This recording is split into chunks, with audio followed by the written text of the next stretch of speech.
Assalamu alaikum and welcome to another episode of Sultans and Sneakers. I'm your host, Maheen, the podcaster, and on today's show, I am honored to have Imam Tom Facchine from Utica, New York, on the stream on the show to talk about his experiences studying the religion of Islam, specifically at the Islamic University of Medina. So, first of all, Imam Tom, thanks for coming on the show today.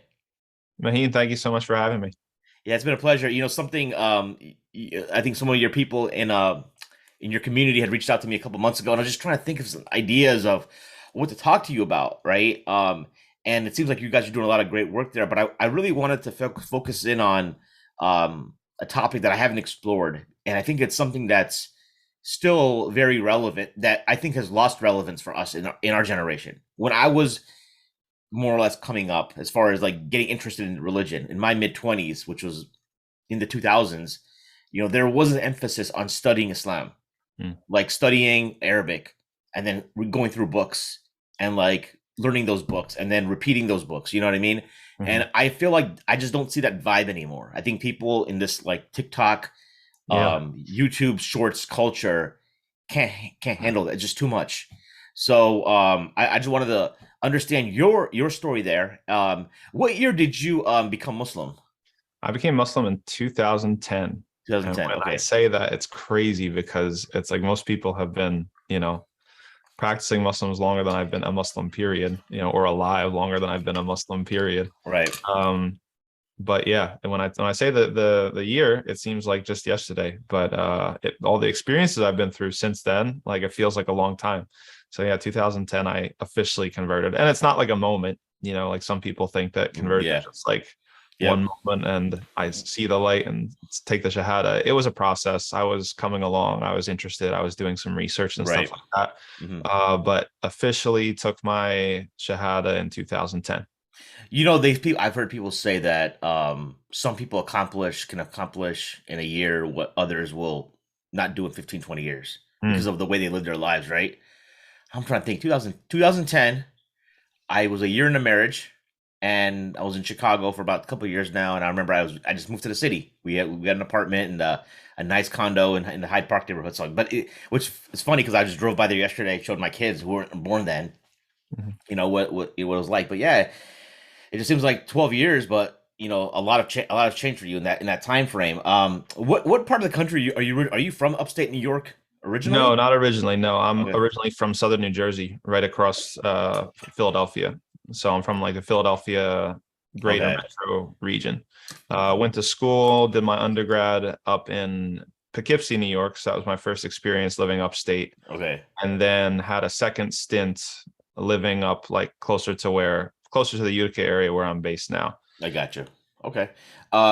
So after conversion, I'm sure you hear a lot is like a lot of people are probably trying to give you unsolicited advice on like how to learn Islam, right? Was that be would that be accurate? Oh yeah, sure. All the time. We have so many jokes and memes. Now we have memes. We didn't have memes back then, but like, Right. you give the convert a stack of 15 books and say, here you go, and then welcome to Islam. And just people mean well. I mean, there's two sides to everything, right? It's like we can't be too allergic as converts, like, oh my God, why is everybody trying to tell me what to do? Right. Yeah, some people go overboard, but at the same time, most people they actually mean well. They're Right. trying to actually that's their way of connecting because maybe they don't know how to connect to you culturally, or maybe they're not ready to invite you to their house, which I would have liked if more people invited me to their house, but at least they're trying to say like, hey, did you know this thing?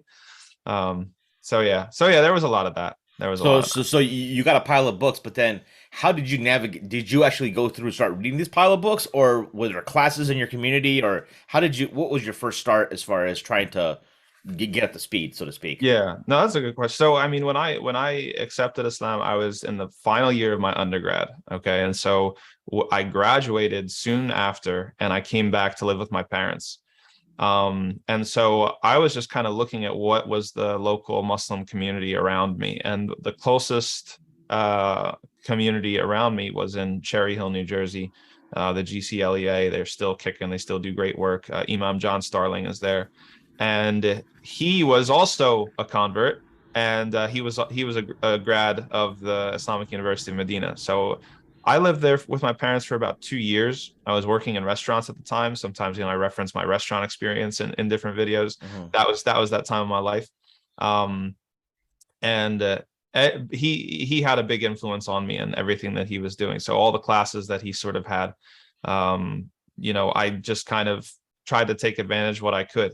And the reason for that, I guess, like just to back it up one step further, at the end of my undergrad, I sort of stood at a crossroads. I had to decide. I know I wanted to study, or I knew, excuse me, I wanted to study Islam more, but I wasn't sure how to do it. Right. I was always the kind of person that just had to know. I have to Yep. ask questions. Like I Right. can't, I was that kid, that annoying kid in history class. It's like, that's not how it happened. You're wrong. Um, and so when it came to Islam, I wanted to know. I didn't want to just be content with like what other people were telling me. And so I knew even from the beginning, it's like, I want to study this thing in depth, but how to do it. There's the kind of the academic route, right? Like in Western universities. And then there's something that's probably, more traditional than that. And so I kind of stood at that crossroads, and I actually put myself out there and filled out some applications and took the GREs and whatever for going to grad school to do kind of Islamic studies. But I was really, really kind of turned off, and I was turned off by a couple of different things. I was turned off, but just to put it real briefly, I was turned off by the lack of um, the lack of ethical commitment that I found in the people that were in Islamic studies. The people that I was kind of like in touch with and potential advisors and stuff like that, I didn't see that what they studied affected their behavior at all. I Mm. didn't see any sort of tangible benefit in their lives. It was just them for like an academic thing. And Right. obviously, I'm not trying to throw shade at anybody. Like for some people, they can pull it off. But I realized that if I want to study this devotionally and I want to like actually be transformed, then I'd be better off kind of trying to go the traditional route. Mm. So then I go back to New Jersey. I'm living with my parents, and I take advantage of the kind of classes that Imam John Starling was doing. And then when it comes time to leave that area for job reasons and things like that, his like last parting advice to me was actually like, "Hey, have you ever considered going abroad to study? Have you ever considered maybe trying to apply to the Islamic University of Medina?" And he wrote me a rec letter, and he kind of was the one that put me down that path. Mm. Um, so then from there, I mean, like if you want, I mean, I can. What were we studying at that point? We were studying like Sheikh Fauzan and stuff Yeah. like that. That's kind of the books we're studying. What did you do your undergrad in? Political theory. Political theory. Okay, and then you were going to try to transition into like a PhD in Islamic studies. That was the original Exactly. idea, being Yep. academic. Okay, Exactly. which has yeah. We were mentioning off the line like I have a long-standing relationship with Dr. Yasser Qadi. Hmm. And he's very open about the effects, the Hmm. spiritual effects that studying the academic world. He talked about the benefits, which is Hmm. like the learning methodology and being able to apply critical thought to certain things that we don't think about, Hmm. but also the hit it takes on your spiritual side. Because he's like I'm not from a devotional point of view. It's much more difficult, right? And granted, he was doing that after growing up Muslim, Right. after memorizing the Quran, after 10 years at the Islamic University of Medina, right? Now, how would that have changed for you? Have you thought about that, like going Oh in yeah. as a new convert? Oh yeah. Oh my Because God. It would have then, eaten me. It would have eaten me alive, I'm sure. And so right, I thank Allah. I thank Allah every day that that He yeah, guided me down the path that He guided me, because I right, don't think I would have probably made it. And sometimes Allah shows you something, right? hmm, And I'll maybe just to tell a little story, because stories are always interesting. I was sitting at so one of these big shots in kind of like Near Eastern studies kind of, I'm not going to name names, I'm not going to say what institution, but like came like to Vassar College, which is where I did my undergrad, to give a presentation. And my advisors, they knew kind of my intentions for continuing study and this transitioning to kind of maybe Islamic studies, Middle Eastern studies. And so they were trying to kind of like match make me with this individual. right, Okay. And so usually how it happens is if a guest speaker comes, they give a talk or two, and then like you take them out to dinner or whatever with a small group of students, and you right. kind of have a more informal sort of setting. And so two things that I noticed right away. First of all, he ordered wine um with dinner. And I was like, whoa, wait a second. You know, Was he Muslim? he was Muslim. Yes. Yes, he was Muslim. Okay, okay. Um, and the second thing was that like he, just ate a little bit of his food and then he just like basically threw the rest away. He wasted it. Mm, And for me, like I've always been very, very sensitive. I didn't grow up rich. Like I've always been very, very sensitive to waste. right, And so like that was like a big, like Allah. I feel like Allah showed me something there. Like yep, Allah was like, look, and like this person studies this, that, and the third. It's not necessarily having an effect on this person's life. And so that kind of crystallized for me in that moment. It's like, yep, okay, yeah, I'm gonna try to find a different way to do this thing. yep. You mentioned Vassar. I remember that. That's one like that's hard to get into school. Remember, it was pretty hard. Alhamdulillah. Admission rate, yeah. Because I remember when I was going to college. I was like, when you mentioned because you were nonchalant. It's like I have a friend, man. He, people will ask him like, "Hey, where'd you go to college?" I'm the college in California, and I'm looking at him like, "Bro, I know you went to Stanford." Yeah. Or Well, like, I have a friend who's like, people will ask him like, "Hey, where'd you go to school?" I'm school in New York. He has a bachelor's and a master's from Cornell. yeah. Well, no, I mean it's important. I mean, I'm Yeah, not trying to like, yeah, toot my own horn or whatever. right, And right, people listen, college is a business. And right, people have a false idea. It is, I mean, it was extremely hard to get into. I think it had like a 10% acceptance rate, at least when right, I applied, and it's extremely expensive school. right, Alhamdulillah. yeah, I didn't have to pay. right, But like a lot of it is the product and the marketing and the things like that. You know what I mean? right, And I'll yep, be honest with you. When I was in classes there, yeah, like some of the teachers, mashallah, like some of the teachers were brilliant, and the ones that I gravitated to that had influences on me were brilliant. But like a lot of I was not impressed, or as impressed maybe as I should have been, with the level of critical thinking that a lot of the students were engaged in, and my experience and what I found. And this isn't necessarily like etched in stone, but my father, what is like a he's retired now, but he was like a trash man. Okay. He like okay, drove a trash truck. Like I right, come from like a very like working class background, right, and I had to scrape for everything. You know what I mean? And honestly, I didn't grow up in the hood. I'm not like poor, like whatever, but it's like when I got to that level at yep, Vassar and I saw everybody in the classroom, the trust fund kids and the right, kids that like are born with a silver spoon in their mouths, yep, they didn't have the work ethic, and they didn't have the grit. Like it was one of my best friends was like a non-traditional. He was like 44 years old. He was like changed his life around, and he like it was a crazy life story. But me and him were tight, and he was like used to be homeless and stuff like that. And like we were in class, and we're just used to grinding it out. Like we would hit the books and we review like all, and we were like best buds. And we would kind of joke at that time because we were kind of I didn't have like the Islamic etiquette back then, but we would kind of poke fun at the other kids because they had so much more than we had right, in terms of opportunity. hmm, And yet they were just kind of doing what they had to do to get the grade or to say the right thing or whatever. When me and my friend, like we were really, really passionate about trying to like self-discovery and trying to tackle the big issues and this sort of thing. And obviously that's a generalization and it's not true, for every single individual, but that's kind of what I experienced. So some people, all that to say, some people get intimidated. They see Vassar or Harvard or Yale or Stanford or whatever. right, Yes, it's their elite institutions. There's a lot of good that happens there. right, They're elite for a reason, but you can't always be like, I've met some kids mm, at community college that are just as smart and maybe mhm, twice as hardworking right. as people in these elite schools. And so people shouldn't necessarily be like, oh, mashallah, tabarakallah, like he went to this school, wah, wah, wah, you know.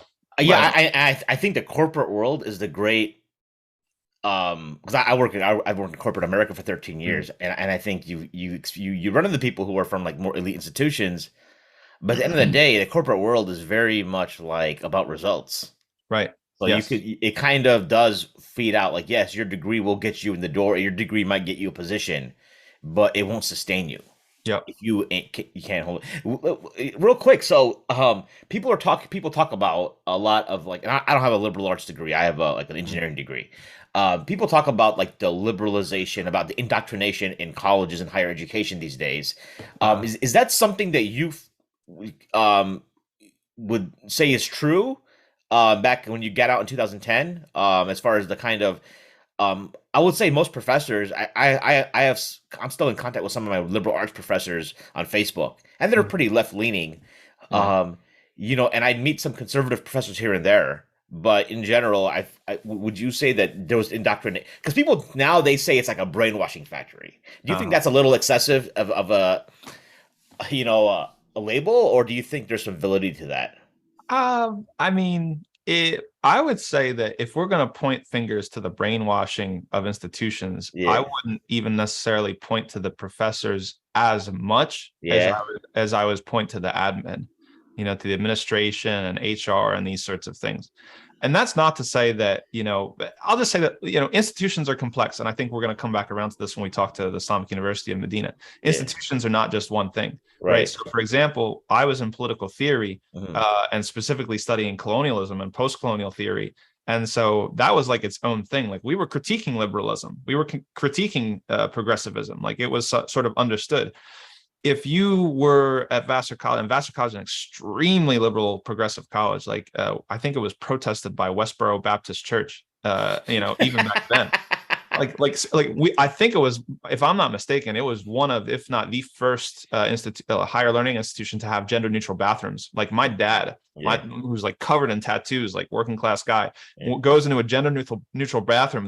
This young girl comes out like wrapped in a towel. She just gets out of the shower, and he's like, "Oh my god!" He doesn't know how to react when he came and visited me up at yeah. school. Right. So like very, very, very, left leaning progressive Right. liberal. But yeah, if and I took, I came into that. I came into college extremely on the left. I took women's studies classes. I did, the gender theory and stuff like that, like in the beginning. Mhm. And so I'll say like in a department like women's studies, Yeah. yes, there's a whole lot of groupthink going on. And there's a whole lot of things that you can't even question. You know what I mean? It's like you want to, and it's become mainstream now. It wasn't mainstream back then, but it was definitely in the departments. So like you want to say that like there's like women have an essential qualities, or women are more like essentially compassionate than men. It's like, are you crazy? It's like, what are you? You're so backwards and stuff. Yes, that would happen in women's studies classes. In my neck of the woods in political theory, we were like, let's question everything, let's critique everything, let's whatever. And then Right. if you were one of the kind of conservatives kind of hiding out, then maybe you would be econ, or you would be biology, or you would be something else. So things do differ a lot from department to department. Right. I mean, I would think if you're in the women's studies department, like, yeah, it's gonna be like you're the fact that you would even go there would indicate something. You know what I You mean? know So that, some groupthink would make sense yeah. to me in that sense. Oh I yeah. would be surprised if they were like challenging like the status quo of their ideology in that. Right. No, it's very, yeah. And the funny thing is, like I only took I think like the intro course, intro to women's studies, and it Yeah. was team taught by two professors, and they both asked me after the course if I would consider making women's studies my major. So I just laugh at that sometimes, because now I went such a different route. Right. Like what if they saw me now? You should send them an email or something. Just be like, Yeah, "Hey, just catching up. We took your class like what 13 years ago, whatever it was, and yeah. love to catch up." Yeah. Anyways, so Imam, you were talking about Imam John Starling. Yes. Funny enough, like I've heard the name, I've seen his picture. He's a guy with that big beard, right, Yeah. and a shaved head. Yep. I think, right. Mm. I was at I was mentioning offline that I was with some friends last night. So we had some mashayikh in town, and the brother who hosted us, he follows the Hanbali madhab. And I was like, where did you study? Like, who did you learn from? And he's like, Imam John Starling. There you go. You Small know? world. Yeah. So when you were studying, like, would it be like at his masjid, he would have like a few classes a week and he would teach a book? Was that kind of how it was? Yeah, let's see. Let me try to remember. He was definitely teaching a book. I remember it was either like Monday or Tuesday nights, or maybe both. We had there was a fiqh class, and that was Sheikh Salih Fawzan's what is it called? The English title I can't remember. It's something like Introduction to Islamic Jurisprudence or something like that. Okay. 2-volume book, Dar es Salaam Okay. publisher. It's like the Sure. kind of classic. And he did a couple other things, but that's really the one where I was like a regular in. Um, and so, yeah, I mean, it was fairly standard Salafi stuff at that time. And that's kind of how I kind of came into the Mm. religion through that door, through kind Right. of the door of like your mainstream Yeah. So, But would you say that book, if it's jurisprudence, there's this idea out there, since we kind of this popped up a little bit now, you mentioned it, that many of the Salafi scholars ascribe to the Hanbali madhab. mm, And some people are saying, well, no, they're not true Hanabila. mm, Um, is But to me, it's because, but this, it's always been, and I've never really studied the Hanbali madhab in general. I know, Sheikh Joe Bradford, is a mm, proponent of the Hanbali madhab. Um, and I feel like some people are trying, and many people say that the it's more of a marketing ploy now to say that we're Hanbalis, mm, because of the pejorative nature of the word Salafia that mm, has mm, mm, accumulated over the years. mm. You know what I mean? Like, like looking back now, would you say that if somebody has a book like Introduction to Jurisprudence by Sheikh Saleh Al Fawzan, um, is that a true Hanbali text? You think, or is it more of a comparative fiqh test? Like, for example, when I took like my exposure to fiqh was basically like your Al Maghrib class, your Usul al Fiqh, um, by I think Sheikh Yasser Burjas taught that, evolution of fiqh, and then your fiqh of worship, right? I took it with Abdul Bari Yahya, and I Mhm. remember every aspect of like ablution or prayer you would go through, and he would have all the madhab, like Abu Hanifa's opinion, Malik's opinion, Shafi's opinion, um, who am I missing? Imam Ahmed's opinion, and Right, then the final, and then this is the strongest opinion, X, Y, and Z, right? And it was right. just, but it was like this little booklet. Uh, Was Sheikh? I haven't read Sheikh Fawzan's book, but was it like that, or was it more like this is the ruling, and it's more like based on the Hanbali school? yeah, it's definitely more like, I mean, it's an introductory text, so it's like definitely more like this is what it is, and it's not really giving you that kind of diversity of what's within the Islamic legal tradition. Right. But it's not necessarily, a Hanbali book, like quote unquote, in the Yeah. sense that, as a school, and Mm. I don't disclaimer, I don't claim to be some sort of expert in the Hanbali madhab, like definitely Sheikh Joe and Sheikh John and others, Yeah. are way more learned than I am in that Right. particular field. I Right. did do some books when I was in Medina, Mm. from the traditional Hanbali curriculum, but I didn't go super far with it, like to be honest. So it's not a book that you would assign in a classical Hanbali curriculum, right? Right. And why is that true? Because if you're trying to teach fiqh through a madhab, Yep. then you would assume that you're going to assign books and go through books that follow the usul of the madhab, right? Because the madhab is not just a gathering of furu', right? Yeah. Just Right. like the actual opinions or conclusions. Yep. It's actually a process of legal reasoning that's built on usul. Yeah. And so the thing with, and this kind of gets into, your remark about how maybe people who used to ascribe to Salafism kind of have shifted. There's like a lot of these sorts of books or these sorts of scholars, they have almost like a Hanbali culture, if you will. It's almost like there's like a default Hanbalism that's kind of in the background, I think, Okay. for a lot of them. But then they don't necessarily shy to go off, and go against the madhab on this issue or that issue. But they're not necessarily going to tell you that they're going against the madhab, right? And this is kind of the influence of kind of the Ahlul Hadith or the fiqh al-rajih, or like following the most correct opinion or whatever. And Right. that has its own influences, right? So that's not something that is from the Hanbali madhab itself, right? So you take, for example, let's just as a case study, you have the predominant opinion in the Hanbali school that where you put your hands in Mm. salah is Mm. under your belly button, Right. right? Along with Abu Hanifa. Like, if you were to do that in certain Salafi circles, you would get censored for that sort of Correct. behavior. That's not the rajih, right? And Sheikh Fawzan and Sheikh Al-Albani and all the kind of Ibn Uthaymeen and all the kind of the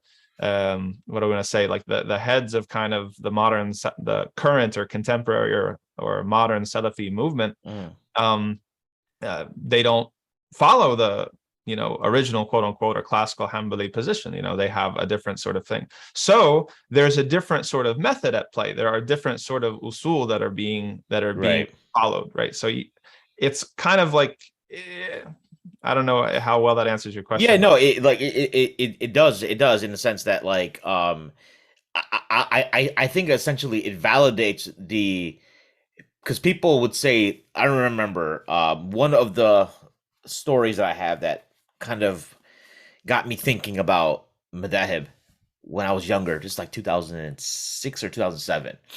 I heard Muhammad al-Sharif, the founder of Al-Maghrib, had his four Imam series, a CD set, right? Mm. And it was a lecture he gave in Chicago in like '04 or '05. Became a CD set.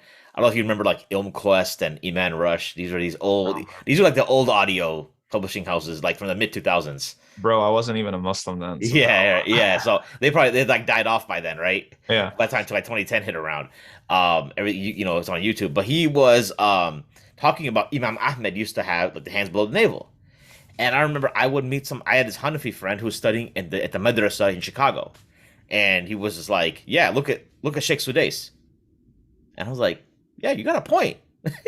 I mean, like that's kind of obvious, right? I Right. mean, that's on video. Um, so I remember I went to the brothers, because I went to a masjid that was like upon the minhaj of Sheikh Rabia, Okay. right, Ooh, in Columbus, in okay. Ohio. That's like, so my own upbringing, when I was started learning seriously, it would be Al Maghrib would come to my town every 3 months, or I'd go to a city to learn, Mm-mm. right? Or I would go to like a day, almost a daily class at the masjid I was in Columbus, Ohio, right? And so, Mm. and there, just for reference, they would teach us the shout of Sultanata. So I had the shout of Ibn Uthaymeen. I had Mm. the actual book. Um, um, what's the book? Shout of Sunnah by Barbahari, There you go. Yeah. right? And then Usul, like, is it Usul Sunnah by Imam Ahmed, like the Salafi pubs one? I think are you thinking of Fiqh Sunnah? No, Because no, there was Usul Sunnah actually is by Imam Ahmed. I don't know Imam, what yeah, print you're talking about. Usul Sunnah by Imam Ahmed. That's Yeah. what I mean. Yeah, I was wrong. Usul Sunnah, Shar Sunnah by Imam Barbahari, and then the Prophet's Prayer described by Sheikh Al-Albani. Of course. These Yeah. were the every night there was a class, Yeah. right? And then there was one day of like Arabic when the Medina books, Mhm. right? So Yep. my routine was generally like I would finish school, and the masjid was probably like not even a 10-minute drive from Ohio State's campus. So Mm. I would stop by there and then sit down in the class. It would basically be like, it wouldn't be like a learn it would be someone who knew Arabic, and they would have the Arabic text and they would like read it, and then you kind of just listen to it, and like, you'd have your own book if you had one, or you could pull a book off the shelf and then just start taking notes and stuff. And there was this culture there that I appreciated about, like, I would see little kids there. I don't know if Mm. you know this brother named Sad Shabana from Islamic University of Madinah. Does that name ring a bell? Nope. He may have left for you. There's another brother named Abdurrahman Yemeni. He was probably before your time, right? He's Yeah. from Ohio, he's Ohio guys. They were young. They were young kids, and I remember seeing like 8, 9 year old kids. This one brother had like 9 kids, and his Mm. like youngest kids were like 8, 9 years old at the front, like with a notebook taking notes. And I was like, these kids are serious, right? Yeah. So that culture was there, and I was like, and I always had I still have an appreciation for it, like Yes. that kind of like discipline. We weren't on our phones back then. You didn't have like kids in the back. The kids weren't in the back acting Yeah. ruckus unless Yeah. they were like 3 or 4, and then dads would check them. But any kid that was like over the age of 7 was in the dars, like listening, maybe taking notes and stuff, right? Mhm. And the kids themselves, if you were new, like I remember, if there was like, if I made a mistake in my prayer, some kid would call me out Yeah. right Yeah. after, right? No, that's really important. I mean, I agree. It's like everybody's got to get their due at the end of the day, and Yeah. like every sort of movement is a mixed bag of Right. positives and negatives. Mhm. And like, to be honest, like one of the things that the Salafi movement has done, even though it's getting its name dragged through the mud today, Right. that really did inspire a lot of people to get closer to their deen and Right. study it and take Right. it seriously and try to access even the primary sources and like that. I mean, that's an amazing thing. Right. Yes. So that was the kind of, but looking back, it was like these were all like, well, Al-Barbahari's book was a more classical book, and then you come later and you realize, oh, well, that book. He's not really. You hear things later, you're like, oh, well, most people don't read that book, Mhm. right? Yeah. And then there's an Usul al-Sunnah is attributed to Imam Ahmed. We don't know how accurate that is, etc.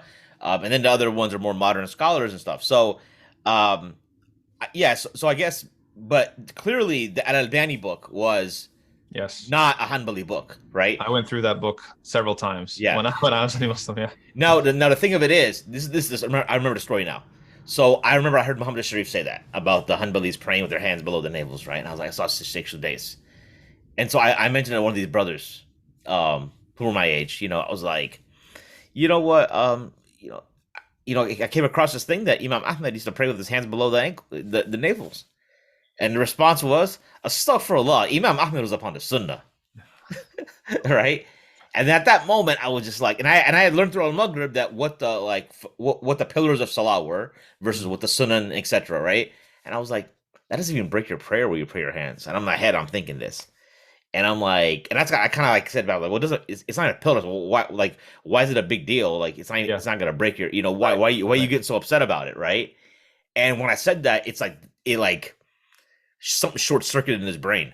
Yeah. You get what Yeah. I'm saying? Oh And yeah. so that's when I was like, man, because and then I would have these questions. I would hear, I would see some brothers. They would like when they would come up um from ruku, they would Yes. put their hands on their chest and then go down. And I was like, and I would hear like talks. I would listen to like guys like Abu Khadija from Mhm. Salih Publications, Mhm. and he would say something like like, "That's the right opinion." And this is the opinion of Sheikhul Islam ibn Baz, and he's correct over Al Albani. And I was like, wait a second. They talk about like there's only one opinion, there's the strongest opinion.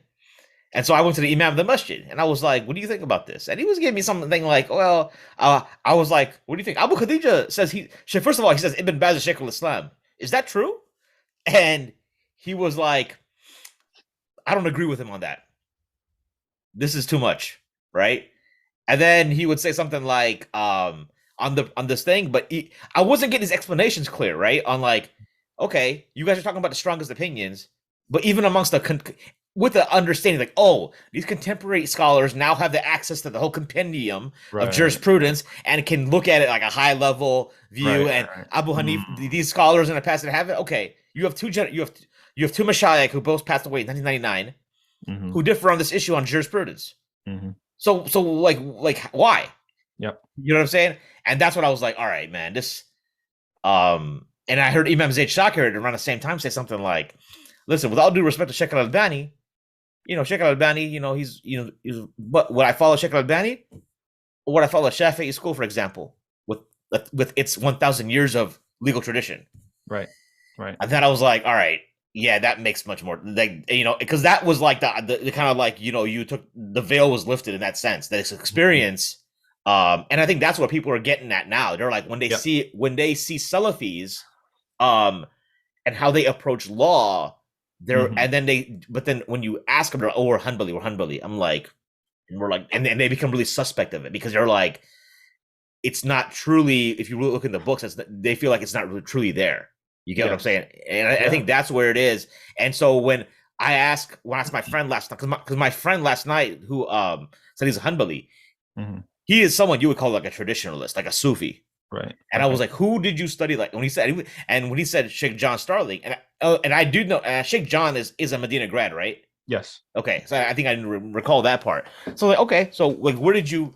And so there's always I'm still programmed to this idea that if you went to the Islamic University of Medina and you say you're a Hanbali, Mm. yeah, you might be, but I'm like, I gotta like dig in a little bit. You get what I'm Right. saying? Yeah. Because Yeah. there's gotta be some skepticism there because of our own experiences with the people that we encountered when we were growing up who were from the Islamic University of Medina. Oh, sure. Yeah, definitely. And that's exactly, I mean, that's a great segue to bring through some of the points we were just talking about because Yeah. institutions are complex, Yep. right? Like there's a lot of different currents that go on within the Islamic University of Medina. Islamic Yep. University of Medina now is very different than it used to be 15 years ago. Right. Even just the size, let alone kind of like what different professors are kind of their orientations towards things. But also, that's the whole thing is that it comes back to usul, right? Like Right. that's the thing. It's not just about the opinions. It's about how do you arrive at your opinion? And Mhm. that's the real departure, I think, from that kind of cohort of Salafi mashayikh versus the other madhabs, right? Whereas I think one of the most alienating things and one of the most frustrating things was that for a long time, Salafis were just promoting it as, well, this is the truth. Now we know more, Mhm. right? which is kind of like a modernist kind of take if you think about it. It's like, why would we know quote unquote more now that it's just later, or it's right? Yeah. It's like that assumption doesn't necessarily hold water upon further critique, right? And I actually, I had a moment where when I before I went to Medina, I had this kind of conception of fiqh. That's kind of all we knew. Like I came to Islam through like Salafism, and so I thought that okay, read Bilal Phillips, and basically the impression that I got was that if there was a difference of opinion in fiqh, it was usually because so and so madhab, so and so scholar didn't hear a certain hadith. Right. Yep. Exactly. All right. Okay. And so I get to Medina with this sort of impression. And I was once I finished the Arabic program, I went to Kuliya Sharia. Okay. And we studied Bidayat al-Mujtahid by Ibn Rushd. So it's a comparative fiqh book. He's a Maliki himself. Every single semester, we have to memorize 125 fiqh issues. All the different statements, opinions, all the different evidence, all the different, rebuttals to the evidence, and all this sort of stuff. So I'm like, you know what? Let me just count out of this 125 in semester number 1. Yep. How many fiqh issues is the reason that they differed because of someone didn't hear the evidence? And seriously, one single time. Was it because maybe Ibn Rushd says, well, perhaps he didn't hear the hadith? The reason that the scholars differed is not because of one had evidence and one didn't. And now, since we have more evidence, now that we know the real truth, it's how they interpret the evidence. Right.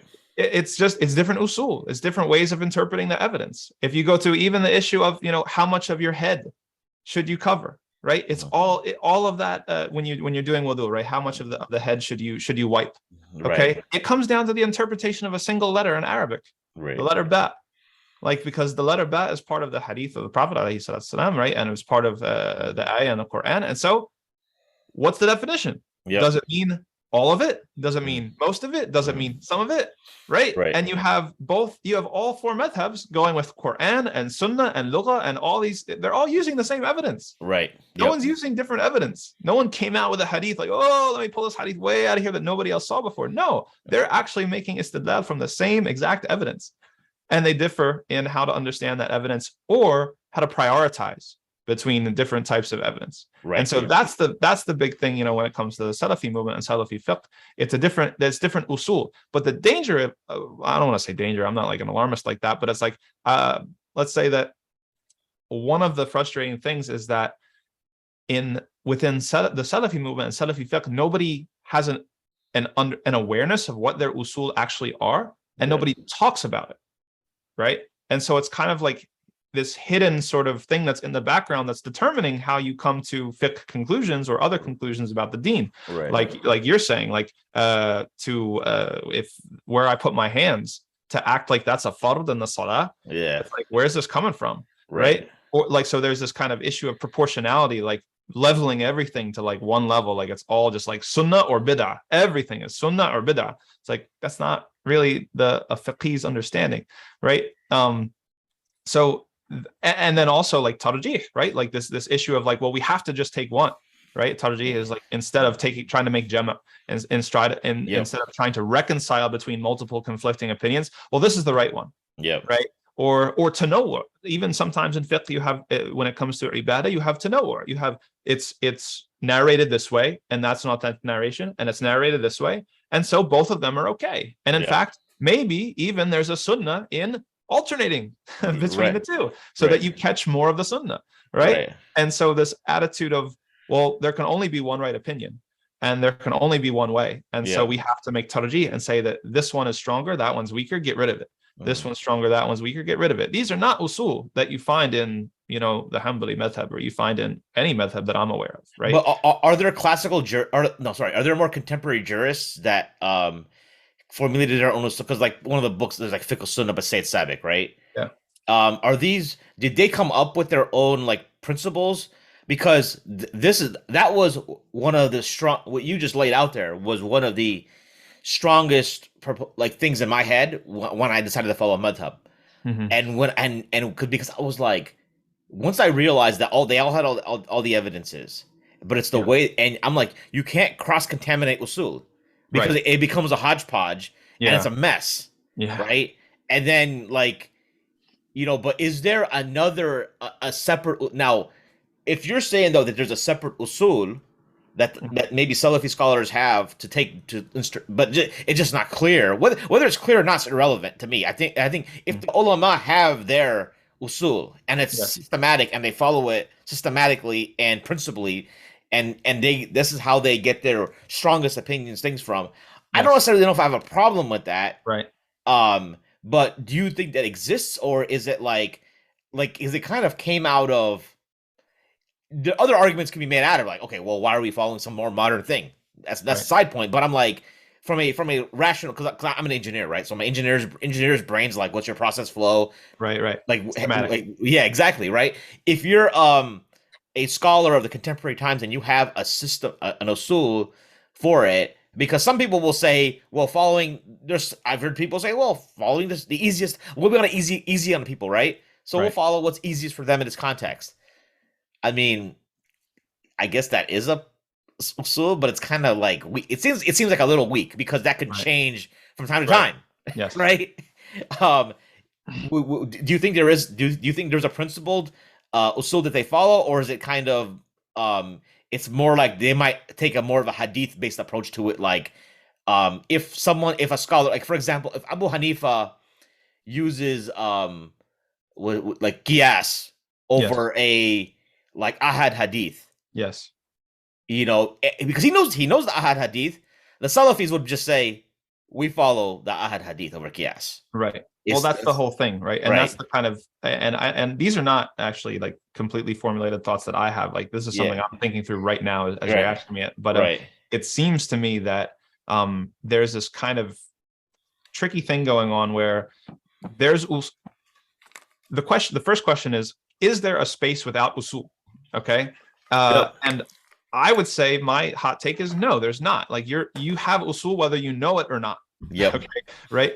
How do you say how you arrive at your decisions, right? How do you arrive at the preponderant opinion or the rajih or whatever you're going to say? You have to be having some criteria or some process to arrive at that conclusion. yep, Now, whether you know your usul or not, that's a different thing. And right, whether you articulated what they are or not, that's a different thing.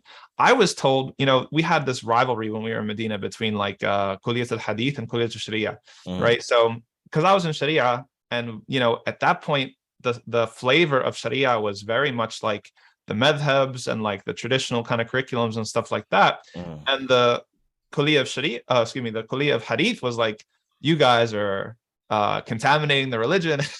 Yeah, I had someone tell me that studying usul was studying falsafa, right? Like philosophy, really, like in this sort of, and I was like, it's like this is not like these usul are principles that go back to the companions and how to fahm nas, right? This right, is how we understand the whatever. right, So, but a lot of people, and I'm not going to speak for the ulama because I trust the ulama and I've benefited from Sheikh bin Baz, Sheikh Albani, Sheikh Ibn Uthaymeen, like yeah, like tremendously. And I right, have their books in my library, and I'm willing. Yeah, sure. I imagine that they had usul, but when it comes to like the lower students of knowledge and things like that, there's this thing going on where they imagine that they don't have usul because if mhm, you here's the thing, and here's one of my frustrations with some streams within the Salafi movement is that there's a move to eliminate the moment of interpretation.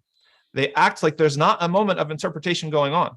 It's just haqq and batil. It's mhm, just sunnah and bid'ah. And so mhm, if the nas comes, then that is right, the nas, and that's it. yep, Well, akhi, nas has three meanings, right? right, Within Islam, and one of those meanings has to do with any text, and the other has to do with dalala. How certain is your interpretation of that text? yep, And it's not like that. Like you can't just say that this text can only be interpreted one way, right, right? When it comes to fiqh, yep, like we're not talking about everything in the deen, but we're talking about with fiqh, right? And so they're not even admitting that this hadith or this ayah or this whatever can be interpreted in another way.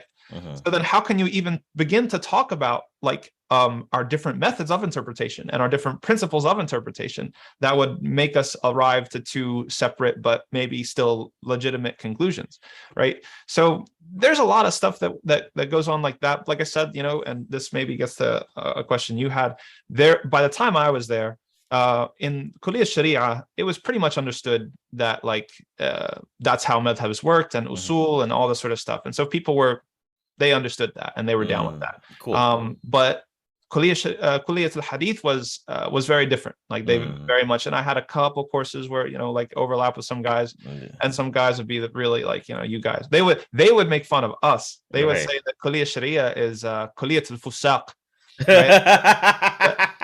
That it was that it was like the department of the evildoers or the sinners. That's kind of rough. That's kind of harsh, I would say. It is harsh, honestly. Really harsh. I mean, that's out of pocket for real. But. Yeah, I mean, and, you know, alhamdulillah, like I was trying to be patient and understanding, and I had friends, you know, all over in different groups, but those types of ways. And I'll tell you, and this I think gets back to something that you were asking about, you know, when it came to, I came to Islam through Salafism. You know what I mean? Yep. And as a convert, there is a huge draw and appeal to that kind of simplicity. And I get it. And there's a huge appeal to wanting the fiqh to be as univocal and simple as the aqidah. Yep. Because we come like outside of Islam and there's all these, you know,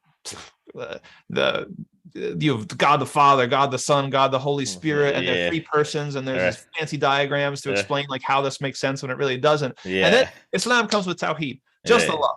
I was like, fine, like this makes sense. This is simple. This is intuitive, right? Right. And there's a kind of a hope, I think, that everything else in the deen is going to be that simple. Yep. Right. And then so someone comes to you and they're like, yo, it's like when it comes to fiqh, there's only this way to do it.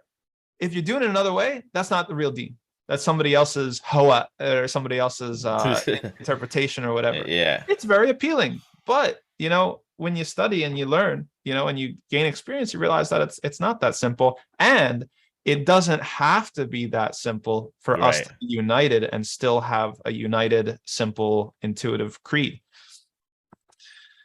Yeah. We nerded out there a little bit. I had to cover that topic at some point. So yeah, if not now, it would have been later. So Sheikh John mentions that, you know, you should go study, and he kind of mentioned the Islamic University of Madinah.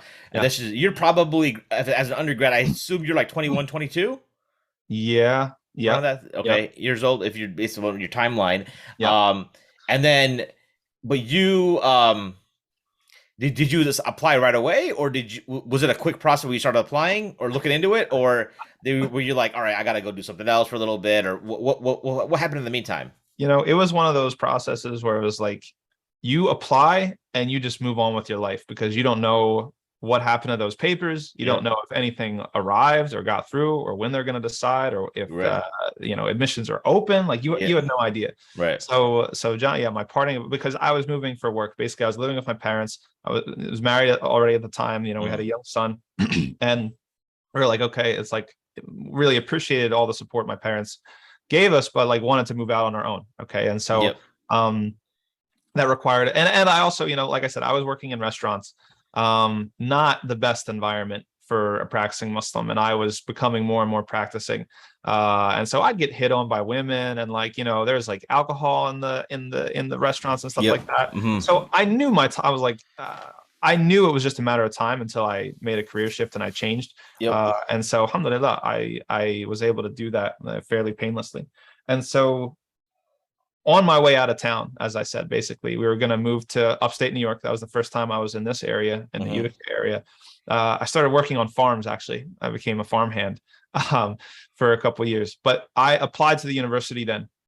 I got my stuff together. John wrote me a rec letter. I got another rec letter from somebody else, and we sent it. I think back then it was only online, the application. I don't know. So I sent off my application, and I just lived life. Like, I don't know what's going to happen. And so I started teaching myself Arabic. And I went through the Medina curriculum once entirely through John's. John also had kind of videos explaining it that he kind of gave me. So I was going through the Medina books, and I was waking up early in the morning, you know, teaching myself Arabic with John's videos, and then working on the farm, and then coming home. And the next couple years, so we were in upstate New York for 1 year. I was making dirt, like nothing money. And then so my wife actually is from the Midwest, so I came out by you guys. I lived in Madison, Wisconsin for a couple years. Okay. After that, I worked on a farm outside of Madison for a year or more, and that's when I got my acceptance. That's when the news came to me that I got accepted. So after that, then my mother-in-law lived in St. Paul. I put my wife and my son up with, I helped her move in with there. And then I went, that was 2000, that was January 29th, 2015. I'll never forget. I touched down in Medina. So I've got to, you have a degree, a liberal arts degree from a very reputable institution. Why were you, was it like, why did you have to work as a farmhand? That's kind of a direct. I gotta ask. It seems like when you think you like a lot of people, they work in consultancy and stuff like Right, that. right, Or right.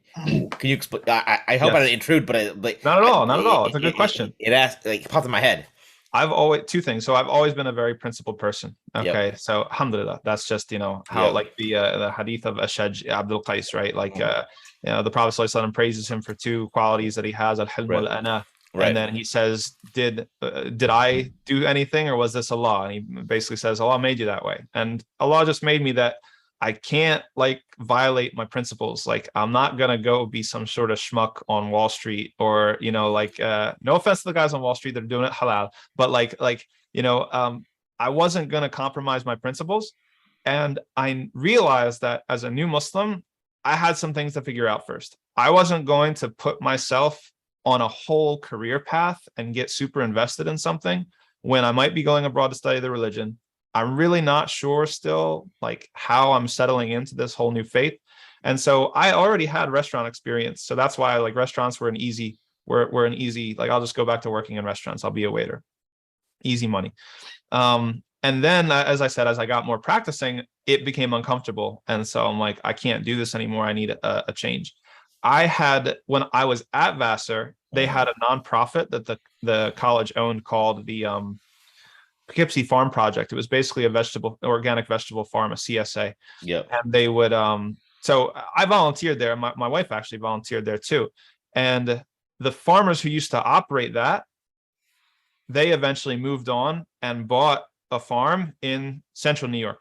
Okay. Like, so we got an email one day. We were looking for a change and we got an email. It's like, hey, we're moving. We're starting our own farm in this place. We're looking for people who are willing to come and work or whatever. We had that experience. We had that connection. I was kind of still in limbo, waiting to see what happened. And it was the recession.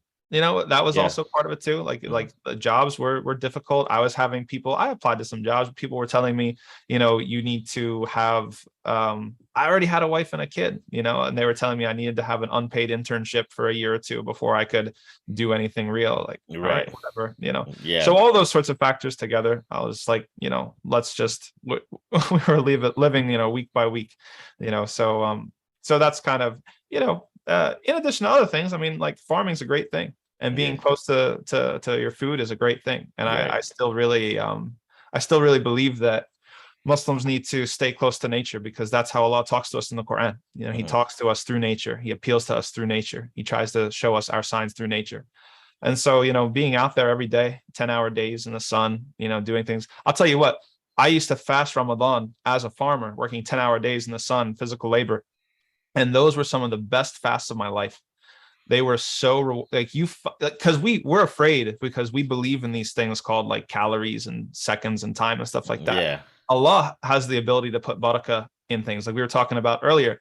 I only converted in 2010. It's nothing about me that enabled me to do what I've done in such a short amount of time. That's just Allah putting barakah and stuff, right? So if Allah wants to, he can make a fast in those extreme conditions way easier and way more rewarding than somebody who's got an office job and they're just like, chilling in their office.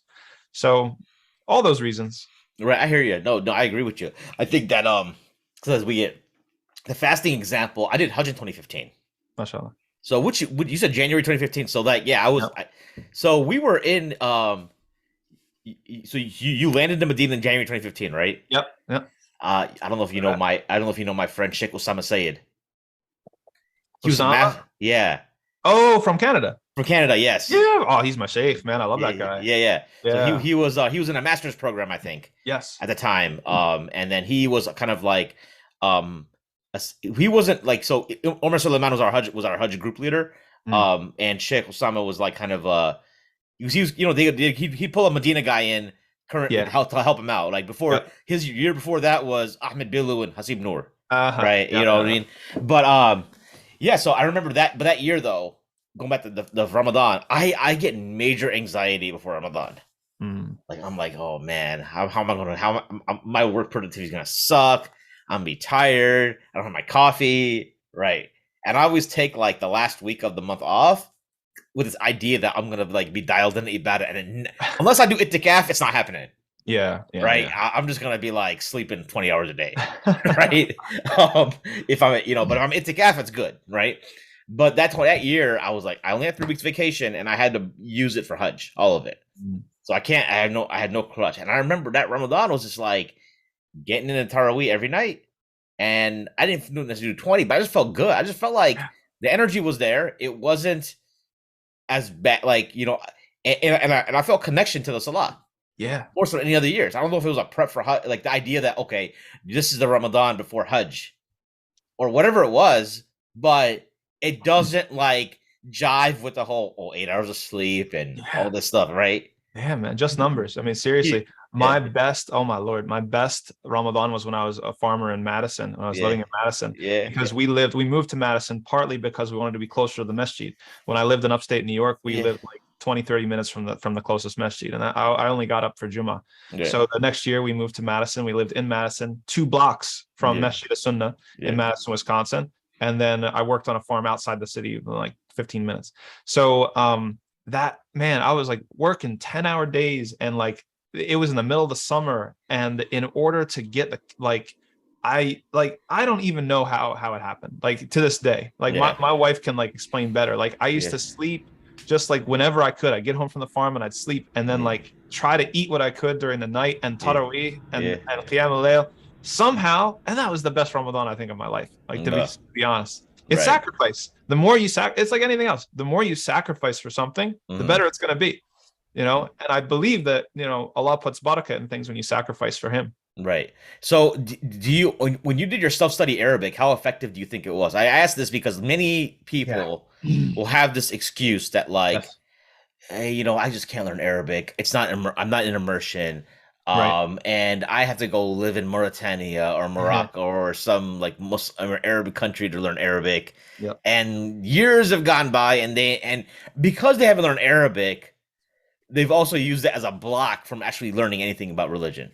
Yep. So how effective was your self-study with the Medina books and the videos? Again, alhamdulillah, this is just something that Allah created me with, and that's not praising to me, but Yeah. I'm kind of like a self-starter and a self-study. Yeah. Like I can't not read. Like I love reading so much. It's like what I want to do. Right. You know what I mean? So it's Yep. like, and I've, it wasn't my first language as an adult, right? Right. I learned Spanish. I had learned Turkish. And a lot of that was through self-study because I was, sometimes I had bad teachers.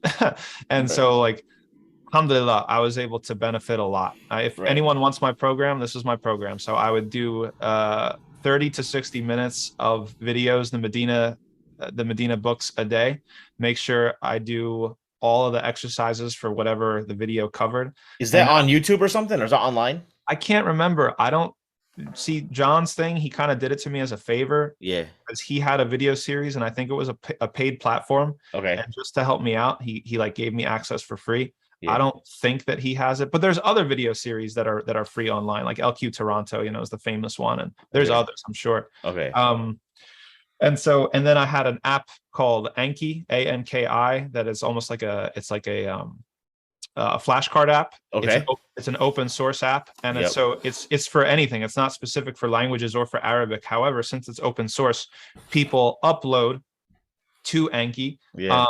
different decks of cards, Right. right? So people have uploaded decks for the Medina books, 1, 2, 3, for Quranic Arabic, for idioms, for body parts, for whatever. Right. Right. And the nice thing about Anki as a software is that it's better than physical flashcards. Oh my God, I made so many. I used to have a shoebox of like 1,000. I got like mine right here. Oh my Lord, I used to have so many flashcards when I first became a Muslim. And I found some when I went back to visit my parents recently. Right. I had like biographies of the Salaf, like Yeah. on I was trying to memorize like ruwat, for like hadith studies. Right. So I had like, subhanAllah. But anyway, so this is better than that because Yeah. why? Because it will actually ask you to rate how well you remembered it. And so it will actually stagger your review based off of that feedback. So the things that you have a harder time with, you're going to see more frequently. And the things that you report as having, I got it down, you're going to see it less frequently. So it makes it much, much, much more efficient. I did that every day for like a year and a half, 2 years. I can't remember. And not that much every day, but it stacks up.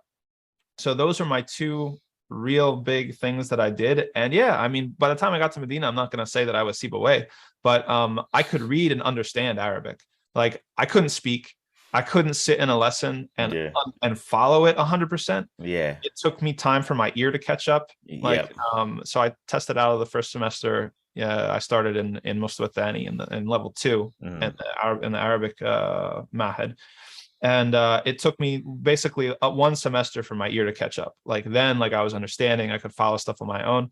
And then speaking obviously comes last. But yeah, alhamdulillah, you can do it. Like, listen, if I tell people, I hadn't heard an Arabic letter until I was 20 years old, right? If I can do it, anybody can do it. I fully believe that. And yes, Allah gives, different abilities to different people, but it's like, if you start, we get psyched out. If you start, Allah will put barakah in it and you'll be amazed.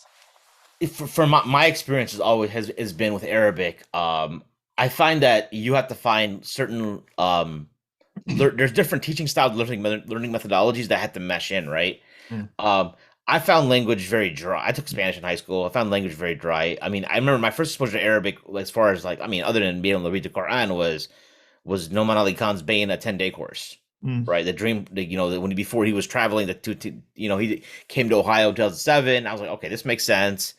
But then you do some other things, other institutions. I'm currently in Studio Arabia, and I actually found so far that seems to be the one where it's sticking the most. But it's mainly because now my writing is lacking, right? But it's very much conversational and like listening, but I think it can still be supplemented. I think there still has to be like things that to fall out, because I feel like when you do conversational, it's, you're picking up certain things and you can interact with folks here and there, and it's Fusha as well. So I was gonna ask you, in Medina, do they, when you're listening, when the Mashayikh are teaching, are they speaking in Fusha, or is it? Yes, the vast majority of them are. Really? We had one or two jokers that would just go on Mia. Okay, and we would always. I had one particular professor in the Mahad, no less, in my first semester there. Yeah. That didn't speak Fusha or wouldn't with us. Yeah. And man, it was so funny because certain languages sets you up for an easier or harder time with Arabic. So for example, I found Turkish much harder than Arabic because Turkish, the syntax is completely different from English. You put the verb at the end of the sentence. And so to think about how to form a sentence in Turkish for me is like flossing my brain. Whereas Arabic, the syntax is very similar. Like, especially Jumla Ismiya, it's almost like the same thing. And even like certain phrases are very, very similar, even though the letters are obviously the sounds. Right. Sure. And so for example, some of the students that had the hardest time in the Mahad were always the students from China. They had a really, really hard time with Arabic. It took them longer than other students. I don't know why. I don't know anything about Mandarin, like why that might be, but that's just my observation. And so they were already struggling in my class. And then we had this teacher who didn't speak Fusha. And so if you're not speaking Fusha, you clip off the harakat at the end. So he was trying to explain the difference between lam adhab and len adhab, but he was saying it the same. Because he wasn't pronouncing the final harakat. And everybody was just like staring at him, like especially the Chinese students were just like, what on earth are you saying? There's no difference between the two. So yeah. When you're in the Arabic curriculum, so you let's say you go there not knowing any Arabic, right? You get accepted. Is there some kind of break? Because like with Studio Arabia, right? When I have my teachers, he's guy's in Egypt, but he knows enough English. Like he knows English enough to like help me. Like. All right, I'll tell you a story. I'll tell you a story. So only once in a blue moon you would find a teacher, usually an Egyptian, who knew some English. Knew some English.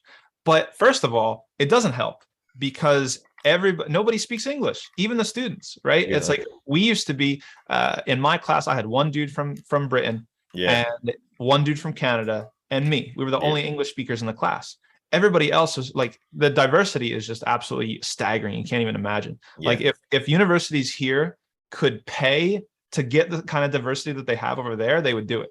They're like, it was rare to find two people from the same country in the same class, especially in the Arabic Institute. And so sometimes the teachers would try to help us out, quote unquote, by saying the name in English, and then everybody's looking at him. Nobody knows what he's talking about. So it's even more confusion. So one time we had this Egyptian teacher, Yep. and he was teaching us different illnesses. Okay. So he was teaching us Suda, right, which is a headache. Right. Okay. Nobody's understanding, because it's a very abstract concept. He's trying to, like, explain it. Nobody's getting it. He goes up to the board, and in English he writes headache, and he points to it and he says Hadachi. Hadachi. And me and my British friend, we look at each other, we're like, should I tell him or you tell him? And so I just raised my finger. I said, استأذنك يا شيخ, عفوا هذا ليس بحداشي, هذا ينطق عندنا headache. So cave, headache, cave. He was like, he had no, like, how could this possibly be? And so I said, left, like no samaht, and I like took the chalk and I went to the board and I wrote the word stomach. Yeah. Right, which ends with CH, and he's like, oh, yeah, like, yeah. So that was the level of that was like the best. That was like the best level of English that was over there at my time. And even the city of Medina itself, you don't find a lot of people that speak English. So how are people bridging the gap then? Because like if you have sink or swim, it's sink or swim. It's literally like the most laboratory based immersion experience you can imagine. Like no one's going to help you. You've got to just do it in Arabic. Hada kitabun, it's like, and pointing and, gesturing. That's literally what it is. Yikes. I was like, oh, it's hard on the nefs. It's hard on the nefs. And unfortunately, I'll say this to people who are considering trying to go later in life. I saw some people who came to Medina who were like in their 40s. And it's hard because when you start a new language, you're basically like a kid. Yeah. You're like a baby, and you don't realize how used to being understood and communicating, and how much your sense of like pride and adulthood is in that being able to communicate and be understood. And so I saw a couple people, regretfully, that it was a huge fitna for them to be in the situation where they were basically like a little kid again, and they couldn't handle it, and they didn't last. A lot of them ended up leaving the university or having even some sort of worse spiritual problems than that. Yikes. As far as so yeah, you kind of grind through it and stuff. Shoot, I just had before you said that, I just had a question about the immersion thing, but and is it one day, you had some background already, so you probably going there had some experience, but is it one day that for the, like, even the Chinese students, and one day something just clicks, and then it's like, is it almost like you hit critical mass at some point if you stick it out, and then things starting to gel? Yeah, I wouldn't say a moment, but I'd say like there's certain sort of like there are certain moments. So one of the moments has to do with your ear. Like once you start being able to actually hear, like when you start there and you've got nothing, everything just seems like you can't even distinguish when one word ends and one word begins. Right? It's just like a ramble of some sound. Yeah. And then you're going to get to the point where after a certain amount of work, and it's different, for each person how much work that is, where now you're able to differentiate between, okay, I know that was a word, and what he said then was the second word, right? And then you'll get to a point where it clicks, where it's like, oh, that sounded a lot like this word that now I've read and I've studied and I've seen here and I've seen there and I've seen there, right? Like, so that's another sort of moment. And then you get to another sort of plateau where it's like, now you're actually understanding fairly easily, like everything that they're saying, and it becomes more automatic. I guess that's what they call fluency. But even with, vocab, like sometimes you're listening to somebody speak and then it's like, you're almost like, say that again, because like they use a phrase in a certain way that you're not used to. And now you're like you're at a point where you're able to actually pick up things that you don't understand by book definition, but you saw in an actual conversation in context, somebody using it in a certain way. It's like, that's how the natives do it. Okay, I'm going to next time I'm in that situation, I'm going to try to use that same phrase, even if I don't know exactly what it means, right? And maybe you understood wrong, maybe you maybe you over apply the concept or under apply the concept, but that's another plateau. So it, yeah, there's like epiphanies. There's like I remember the question now. Okay, so because you mentioned the 40-year-old students, I thought Medina had the whole 25-year-old cutoff. That's gone. there are no rules. The rules are there ain't no rules, right? Oh, that 25-year rule was like just the. Is it something is it in writing, but it's just something like that's like can be ignored? Even if it's in writing. We used to Hasib. So this about Hasib. Hasib told me when I first came, he's like, listen, if someone says no, go and ask somebody else. That's what it is over there. Like if you find the right person, just one person to say yes, that's all you need.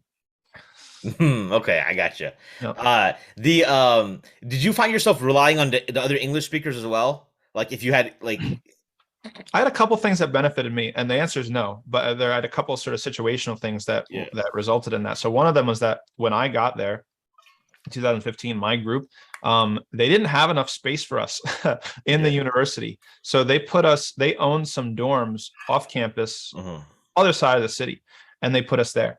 That helped because then that really reduced the possible population of English speakers that I interacted with on a daily basis. And because we were in this crazy space, we also had night classes. So we were the only kind of cohort that was like doing our classes at night, at least for the first little bit. So I wasn't on the same schedule as anybody else. I didn't have a lot of interaction with anybody else. You had a group of guys, like, I don't know if you know them, like Hudayfa and Abdul Razak, Junaid, and what's his name? Some of these guys that were one semester, I don't want to say below me, but one semester below me, right? They started from level 1. I started from level 2. There were only maybe 1 or 2 other Americans that were in that entire cohort, and they weren't in the same classes that I had. So I really didn't have a lot of interaction with English speakers. And I was trying to do my own thing. John had warned me, John did it. I thank Allah for John, like, every day, because he prepared me so well for Medina. He talked it up and talked it up and talked it up until I got accepted. And then after I got accepted, he's like, okay, you got to watch out for this. You got to watch out for this. You got to watch out for that. He told me all the things to be careful about. And it's famous, it's well known that sometimes Medina students be beefing, and they have these sort of, rivalries and things like that. And so he kind of told me from day one, just keep to yourself, keep a low profile, and just work. And that's what I did. I came over there. I wasn't really interested in making friends. I wasn't really interested in hanging out with the guys or being known or anything. I just kind of kept my head down and just kept working. I was going to ask that because, like, I don't know if you know Muhammad Khan from Chicago. Muhammad Khan, but he was before. He may have graduated. He may have been he was senior to Hidruj and those guys, but his dad is Sheikh Abdul Rahman Khan from America. He was part of the ICNA Fiqh Council. So anyways, I remember I asked him when I met in Chicago, maybe like several years back, and because I asked him the whole thing, because what Yasser Qadi had told me when you arrive in general is like the group, the different hizbs within the student body will try to get you. They'll come to you and try to recruit. And I remember even when I went for Umrah, I went to Hasib recommends a restaurant called Mazim, I think. Yeah. Oh man, I haven't thought of Mazim in a long time. I used to live behind Mazim. Really? Okay. Yeah. So I when I went for Umrah in 2016, me and his brother from Dallas, we grabbed a taxi to go to Mazim, and we had this. And I remember we were eating, and I could overhear these British brothers talking in British English. So I understood everything, right? And it was basically it was like these senior British students were welcoming this new cohort of British students, okay? And it still felt like very much like an indoctrination kind of thing. Like, hey, this is what, these, kind of vibe. Were you approached when you got there, or was it like you just kind of like stayed clear of everything and didn't have to really deal with it as well? I stayed clear, and alhamdulillah, I didn't have to deal with any of that stuff. For two reasons. One of them is that by the time I got there, there was definitely a difference between the American students and the British students. Okay. The British students and I had friends that were British students, and like there's a ton of them that are great, but I'd say that they still had a lot of that more mentality than the American students did.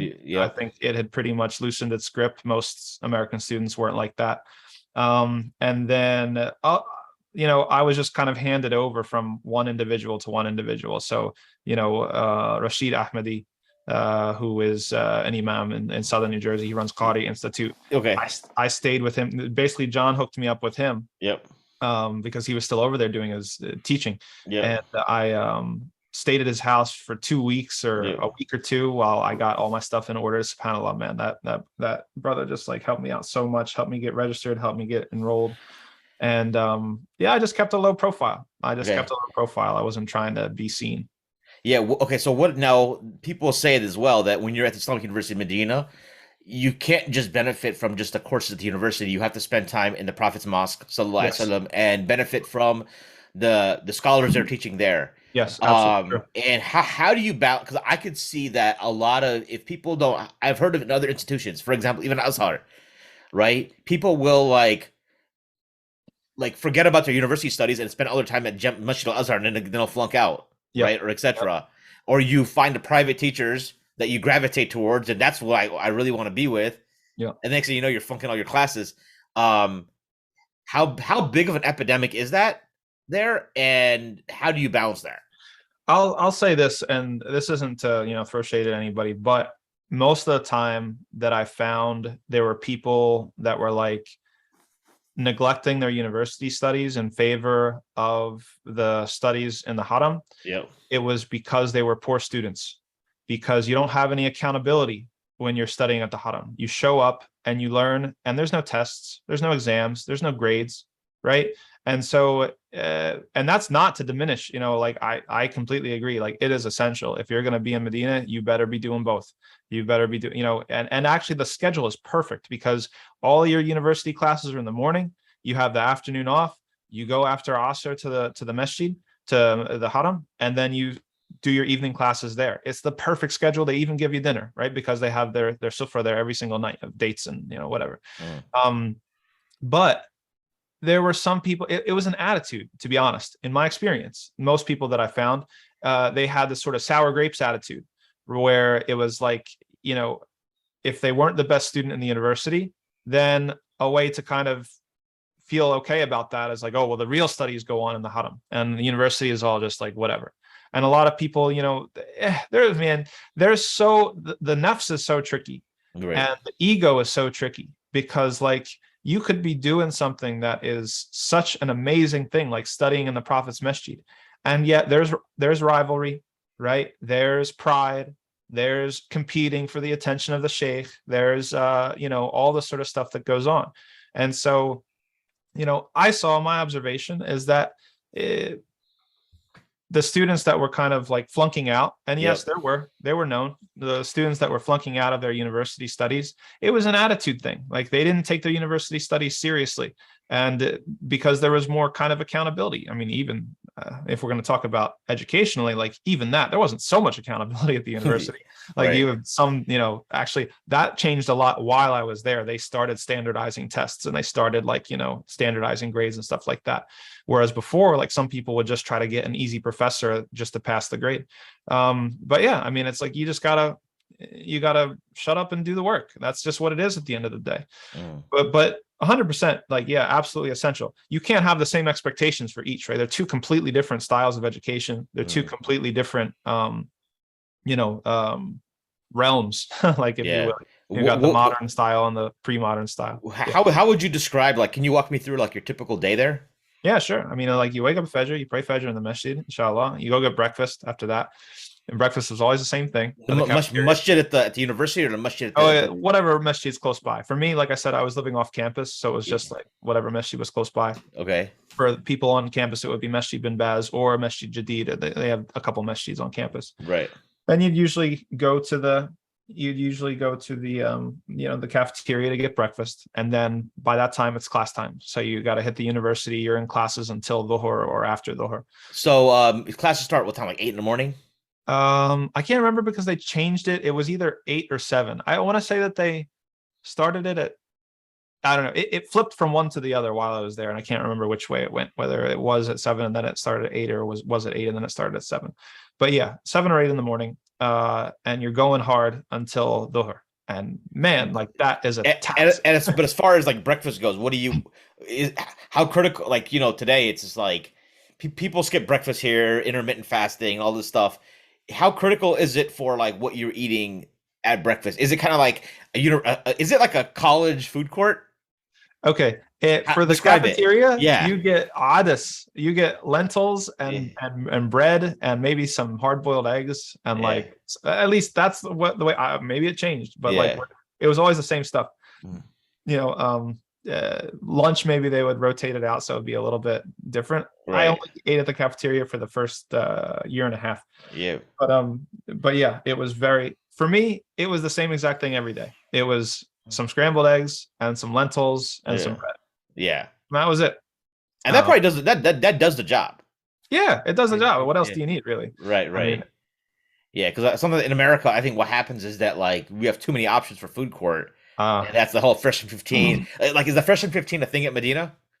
what it? The Tell me freshman, the what is freshman that? 15. You never heard of Oh, the the freshman fresh. Oh my God, I haven't thought about that. And like, I'm like, 15?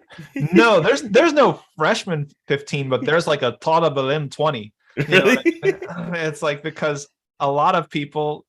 We used to joke about this too. It's like it's a very sedentary lifestyle, right? Okay.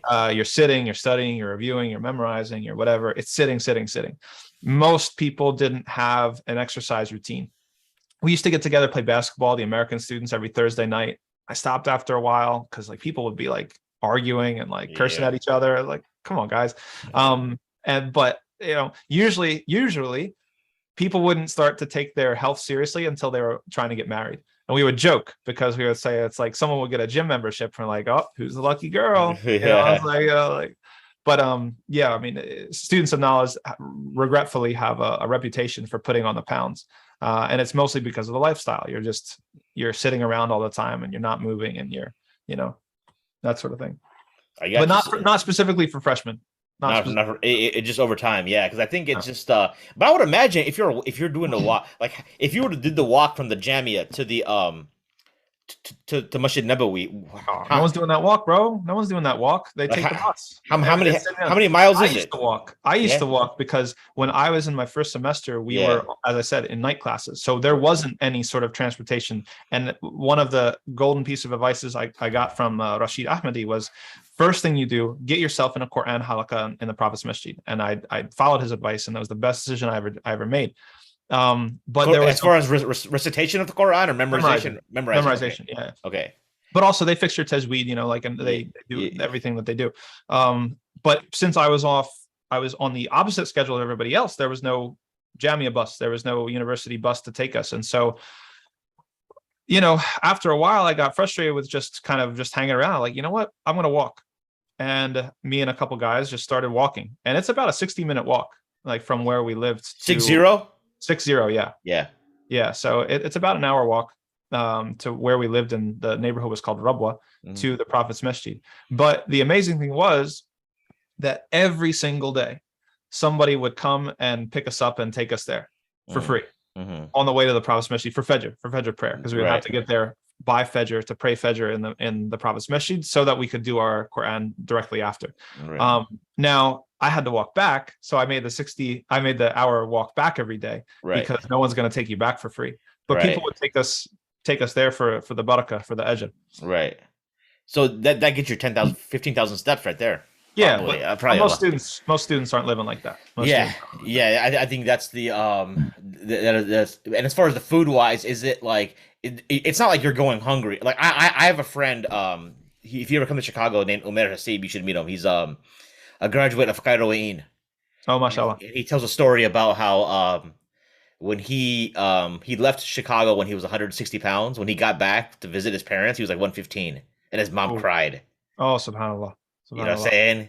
Because of like just you're scrounging for food. You know what I'm saying? It's not like that. It's not like that. Because I mean, rice is the big filler over there. So I think rice is actually where you put on the pounds too. Everything's rice. We used to joke. We said, like, what's for lunch today? Rice and chicken, or chicken and rice? It was always just rice. Yeah, you could say it like I go to the Jajwa Aruz or something, right? That's right. Yeah. Aruz with the jazz. Yeah, right. No, so after the Arabic program, what's the thought process when you pick your faculty? Oh, fantastic. Yeah. So I asked two people advice. I asked Mufti Muhammad Munir, Yeah. and I asked Sheikh Tahir Wyatt. I love that. The first, okay. So I don't I consider love both myself a those guys. Salafi, but like, so Tahir Wyatt, I've only met him once. He gave the at the hotel. So Sheikh Mhm. Omar, people can say what they want about Sheikh Omar, right? In this day and age, like people hate on him all the time. But Sheikh Omar Suleiman, I'll tell you, the dude's got like people respect him. Like he A is lot of so well people don't know. respected. Yeah, yeah, yeah. A You lot of know, people don't know. They only see what's on online. yeah. A lot of people don't know what goes on behind the scenes. When you see him in Medina, like I remember my friend was telling me he went with, so he runs a group called Hilal Hajj, and Yep. if and I know the Hajj groups right now is like that's not a thing anymore. So, but if it comes back, people need to go Hilal Hajj. Hilal Hajj is Yeah. amazing, Him, but him and Tahir. Yeah, they were right. together doing that. So when we went to when we did the Hilal Hajj, like he got Sheikh Tahir come and give us a talk before we went to Medina, before we went to Mecca, in the Moving Pick Hotel, Yep. right? And it was like the most practical theology talk I've heard in my. I was like, man, I wish I record. I had notes somewhere. I lost them, right? And I was like, where has this been all my life? You know what I Yep. mean? Yep. And then Mufti Muhammad bin Munir, I was like, but when I hear him talk, and like I've seen him do interviews on podcasts, and I'm like, this reminds me of like my undergrad days when you were like, serious about study and you had a methodology and you were serious and just his demeanor. I was just like, man, I love this. Like I may not agree with some of his like approaches that because I've changed as a person, but in general, like I just like vibe with like when he goes live on Instagram, I'm like I gotta check it out. There's always something hot, you know. Yeah. So yeah, Yeah, so so I overlapped with Mufti one semester, and okay, so I actually went to somebody's like retirement party. okay, Tahir took me to, sure, and I saw him there, and so I right, asked him. I said, how would you make the decision? Like, how do I decide on a kuliya, on a department? yeah, And he said two things: you need to have ability, and you need to have motivation. okay, Both. mm-hmm. I said, because if you have one without the other, it's not going to work. If you have ability but no motivation, you're going to get bored. Yep, And if you have motivation but no ability, it's going to be too hard and you're not going to make it. So right, whatever you do, make sure that you have both the ability, like capacity, yep, and the motivation to do it. And for me, that was always, Sharia. I always was fascinated by fiqh. I always wanted to know the ins and outs and the differences of opinion, and overlaps a little bit with political theory too in the end, and things like that. So that was always up my alley. mm. When I talked to Tahir, and I'm very, very, very, very indebted to Sheikh Tahir Wyatt for all of his help and guidance when I was in Medina.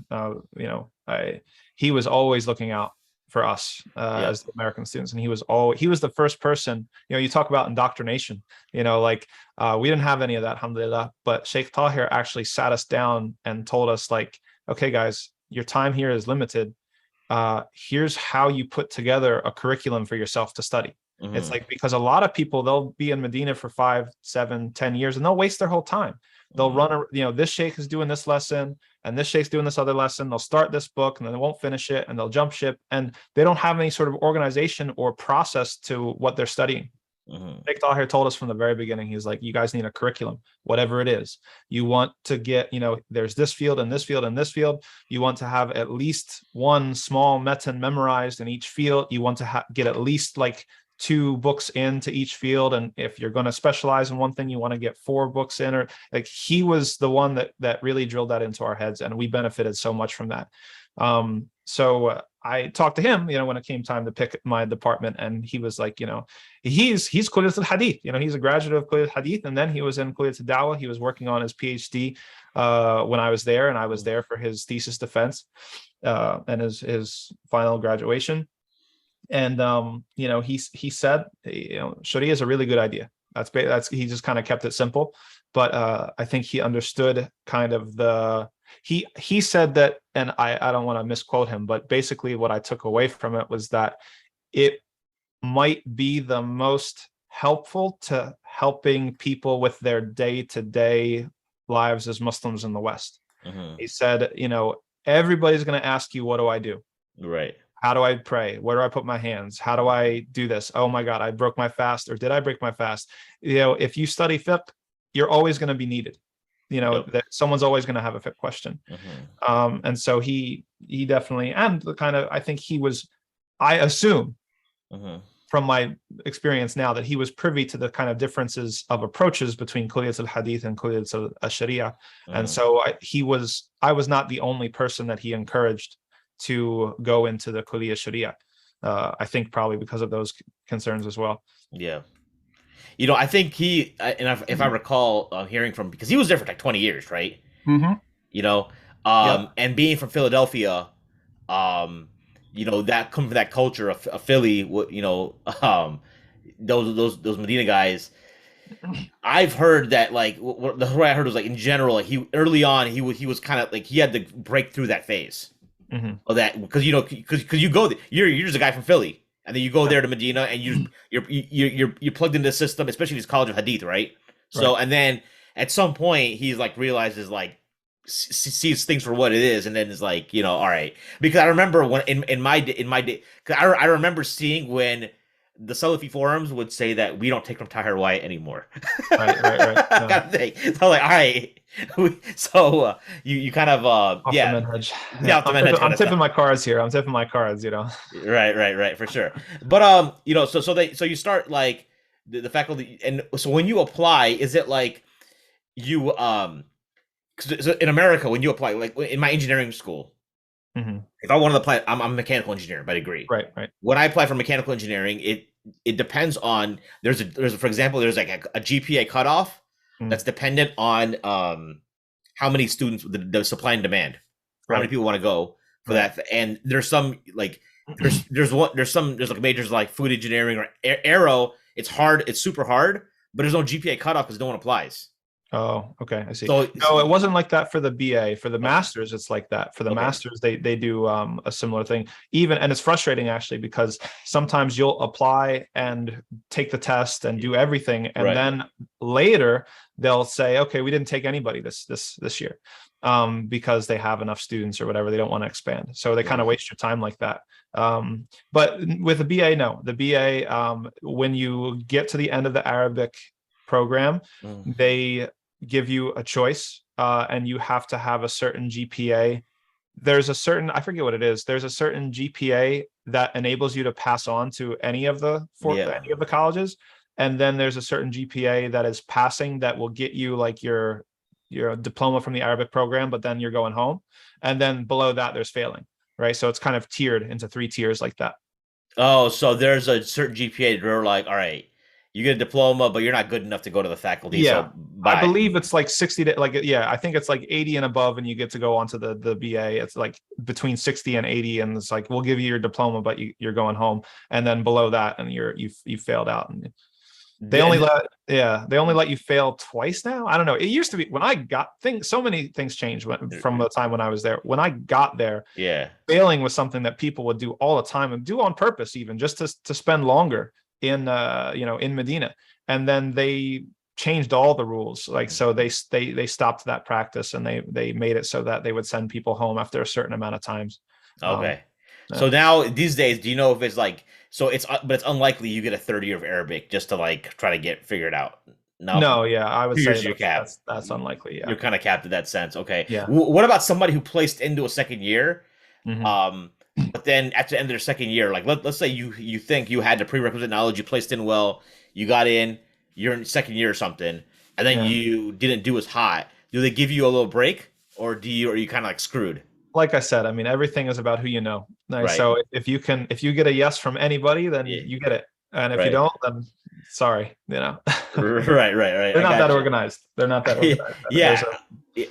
a When you start, and then and I want to ask at this point, you say your family came over by this time when you Yeah, started when the. I started the kuliya, that's when my family was able to come over. How was their adjustment, so to speak, being the spouse and the child of a student, you think? Yeah, it's difficult. It's extremely difficult. Honestly, if you look at the majority of marriages don't last through the Okay. study abroad. And that was something that, like, we were very concerned about. And I mean, to be honest, I mean, you have to invest time in your family. Yeah. So if you're just looking from a numbers perspective, that's time that you could have been studying. Yes, it's true. And I did make certain sacrifices to invest in my family so that we'd be, like actually have a relationship, and be okay. But it has other benefits, like Medina, and at least at that time, I don't know how it is now, but there were certain things that you could do and places that you could go as a family that you can't as a single person, especially a single guy. Like there were certain parks and certain, so you kind of access the city in a different way and you move in different circles. And so that was its own benefit. And if you have a family and you're living off campus, you're paying bills in Arabic, you're, interacting with your landlord in Arabic, it's a whole different level of immersion. Whereas, if you're on campus, you're getting your car fixed. Oh my God, I had so much car trouble in Medina. I used to carry around a big jug of water because I used to have leaks in my hoses like all the time. Right. And so I would wait until the temperature gauge would start rising. And that's how I knew I was out of water. So I'd have to park the car and get out and fill it up with water again. Dirty water. It's like tap water too. And then go another day or two. Right. So, you have to get your car fixed in Arabic. It's a whole different thing. Would you, if someone had the option, let's say you're now a mentor to a 21-year-old kid, got his bachelor's degree from America, is going over and is single. Would you would you advise him to get married organically, naturally, or just say, hey, focus on your studies, get at least your bachelor's degree, and then worry about your marriage? It's a case-by-case basis. I mean, like some people are more mature and they're ready for that. Some people because again, going back to the time thing, like some people are like, okay, I don't want to get married because it's going to take away from my time. Some single guys aren't using their time well. Some single guys need to get married so they actually have the scarcity of time, so they start using it efficiently. Right. And personally in my life, I mean, I've been like that. Like if I have one task or if I have 20 tasks, I'll take the same amount of time. Right. It's like having 20 tasks actually forces me to work more efficiently. If I have one task, I'll just put all my time into that one thing. Right. So it depends. It's a case by case basis. But I think people should realize that they're going to change a lot and they should plan on changing a lot. Yeah. And so that's another dynamic to be aware of when you go abroad to study, is that as somebody who is considering marriage, is that the person that you go in as, you're not going to be the same person when you come out. You're going to be completely different. There's a benefit to being married to somebody who was there with you from the beginning, right? Because they've supported you, and that they're not just trying to attach themselves to you because now you're some imam or some sheikh or whatever like that, right? It's like they've been with you when you were nobody, right? In some sort of sense. And we're still nobodies, but you know what I mean? Yeah. But the drawback is that, you're going to change a lot as a person. So, if you marry at that point and then you're going to go through this process, you're both going to change a lot, and you hope that you change and grow together. Right. But you have to put in the time and you have to invest the energy and plan very carefully so that happens and that you don't grow apart. What about because in America, people say, we'll get married, there's too much fitna and stuff. Is there now I know things, you left in 2020, right? I don't know how things have changed in the last 2 years, but is there an idea of there's fitna everywhere, even in Medina? Everywhere. Even in Medina. Listen, there's fitna everywhere. Don't think that you're going to come. People crack me up when they say oh, I'm going to go to Medina or someplace where there's fitna everywhere. I smelled marijuana one time in Medina. I was shocked. I was walking out, outside of an istiraha, these sort of, places where people rent out. And I was like, no, that can't be. Because, I remember it from before I was a Muslim. I know what it smells like. And listen, it's like any other place. If you look for it, you will find it. And the nefs is the nefs. If there were guys that I heard of, I didn't know personally, that would go around to try to pick up girls, and they would drive down to Jeddah and try to pick up girls, students of knowledge, quote unquote, maybe. Right. So don't think that you're going to be safe from fitna. There's fitna everywhere. The only way to be safe from fitna is you fighting yourself. Yeah. Because I remember because I went to Hajj, the 3 weeks of Hajj in Mecca and Medina. It's like, I don't even think I saw a non-mahram woman's hair. You know what I'm saying? Hang around long enough and you'll. You know what I mean? So to me, it was kind of like, yo, this is crazy, right? Yeah. And then as you land in America, you see billboards and stuff, right? Right. And I remember feeling like it was like it's almost like you're cut off from it. Right. No, it's true. It's true, but the nefs adjusts, right? So it's not like in some sort of objective sense. You're right, 100%. Yeah, you can't compare the amount of fahisha that goes on in the West to what it goes on in Medina. But the nefs adjusts. It's like to see a girl's eyes as a student in Medina might do the same thing to you from seeing some sort of Uh, billboard in the West. You know what I mean?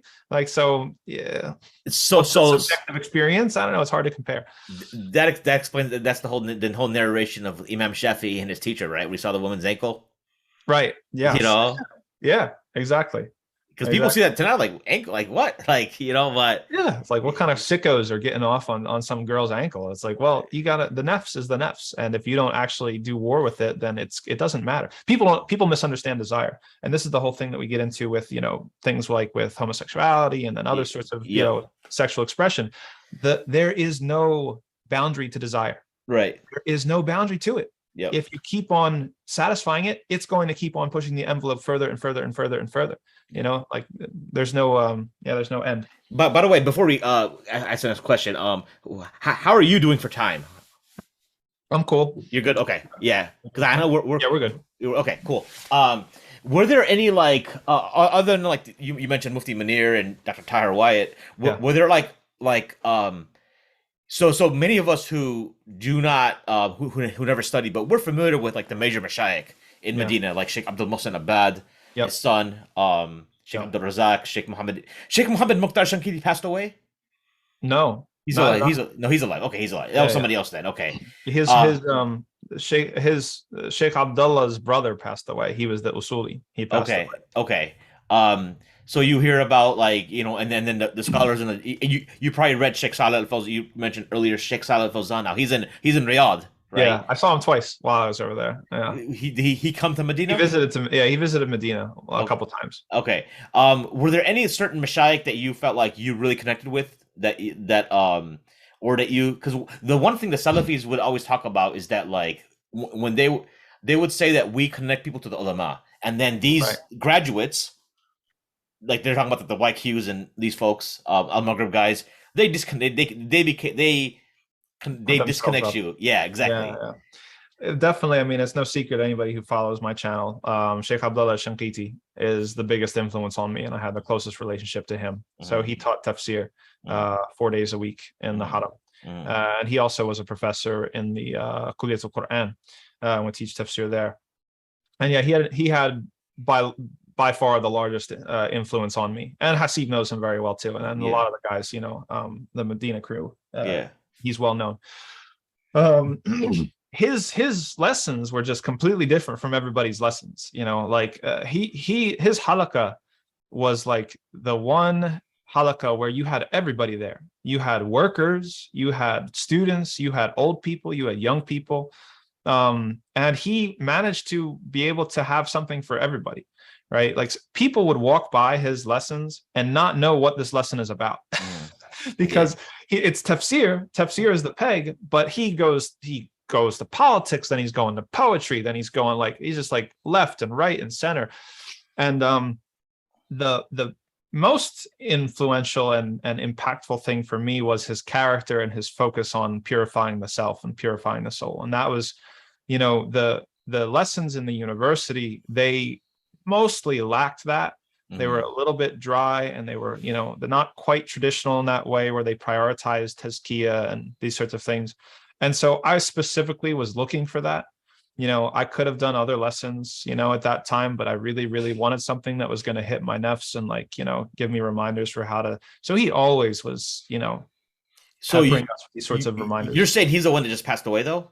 That was No, him. no, no. His brother passed away. His So brother was oh, Sheikh Abdullah Shankiti. He had a yeah. brother who was an usul, who taught usul and Oh, lugha, okay. passed away. We actually I went to his funeral, okay. when we were there. But Sheikh Abdullah is still living. He has his own channel. There's some students who speak English that are trying to put some of his stuff in the English language now. Mhm. He's still kicking and he's still going. So yeah, I was with him for 4 years, alhamdulillah. When I started with him, he started Surah to the Kahf, and we almost made it to the end. So he almost covered the whole half of the Quran rather in 4 years. And you know what? Like the thing that amazed me about him too, a lot of the mashayikh you can't have access to. They're just like up on this pedestal, and they just like are almost untouchable. Sheikh Abdul Muhsin, when he gets his like grandson like pushes him in his wheelchair throughout the haram, he's got like 50, 60 guys around him. Like you can't get to him, you can't talk to him like one-on-one. Sheikh Abdullah, after he would, and I would go, by the way, like I benefited a lot from Sheikh Abdul Muhsin al-Abad. I had him as a professor in the university for one semester. He's probably what, 80, in his 80s? Yes, at least. And I actually had his grandson also as a professor in fiqh one semester, but that's a tangent. And I would listen to his Q&A. So like Yeah. basically Sheikh Abdul Muhsin and Sheikh Abdullah taught at the same time. I Mm, would sit in Sheikh Abdullah's lesson mm, and then, but he would stop at the adhan, whereas Sheikh Abdul Muhsin would always do Q&A between the mm, adhan and the iqamah. mm, So I would run over to Sheikh mm. Abdul Muhsin and listen to his Q&A. Right. But anyway, what I really, one of the many things I really admired about Sheikh Abdullah is that he was extremely humble and open access. He would go after he was done his class. He would walk up to the front of the masjid as far as he could go. Right. He would pray Isha, and then he would just sit there. And whoever wanted to come up and talk to him or ask him questions or whatever, they could do it. And I would just go there whenever I could and just sit and listen to the questions that other people would ask him. Because sometimes, I didn't always have ask questions, and I didn't want to be annoying, but I would benefit a lot from watching him interact with other people, ask him Right. questions. Right. And then finally, when I was in my final year, he used to have a Thursday morning session. I finally had Thursday mornings off, where basically from after Fajr, anybody who came with a book or a text and wanted to read to him would do so. And so I don't know if you know Tariq from Iowa, and who else? Ahmed Abdul Wahab, right? PhD graduate. Like these were the guys that were there, So I'm just I'm just a small fry, but I'm sitting there listening. We would sit sometimes from Fajr to like 10, 11 in the morning. Like it would be just nonstop. And he would just, his knowledge is amazing. I remember one time, I think it was Sheikh Ahmed Abdul Wahab was doing something in sarf or nahu or something like that. Right. That's one of the sciences of the language. And he was reading a poem, and then Sheikh Abdullah starts reciting it. Like, he like finishes the line or something like that. And then he says, "Wow, it's been like 40 years since I looked at that." And I'm just like thinking, like, subhanallah, like this guy's memory is incredible. Right. As far as you mentioned, or you just mentioned, just the idea of like spiritual development, purification of the heart, etc. What was the practice? This is one of the critiques of Salafiyya as a movement, is that there isn't a practical implementation of like spirituality. I see you got your misbah on your wrist, by the way. It's like you're like the Imam of my masjid in Ohio, if he saw one during Jummah, he would stop the khutbah and would say, "Listen, brothers, if you have this misbah, this is from the bid'ah, you can throw it in the trash can on your way out." Wow. Like you would hear that announcement like at least once every Jummah, because you'd have people from the community just coming in and Yeah. Yeah. So anyways, so what was that was my own personal critique with it, is that there was I didn't find the emphasis on like awrad, dhikr, salawat upon the Prophet sallallahu alaihi wasallam, etc. These kind of things. So how did you like reconcile that? No, that's true. I think that's a valid critique as well. And I think that, things have changed a lot. And you kind of alluded to this earlier in the conversation. Like, I think even folks that are self-described in the Salafi community, realize that lack. And there's a lot more now, and people trying to do stuff like that, or, excluding sort of like the real hardcore sort of streams of it. Like, just like how many years of burnouts and stuff like that, has the movement kind of produced. And I think people looked around at a certain point and said that, okay, something's off balance, but as I said, by the time I got into the kulliyah and I was kind of progressing through the kulliyah, I didn't really necessarily self-describe as a Salafi anymore. Yep. Definitely an Athari and definitely like, a traditionalist and whatever, but like I started to have concerns or think of certain things or have certain critiques about the movement, while appreciating all the good aspects of the movement, like we've said earlier. Like things are complicated, they're never so simple.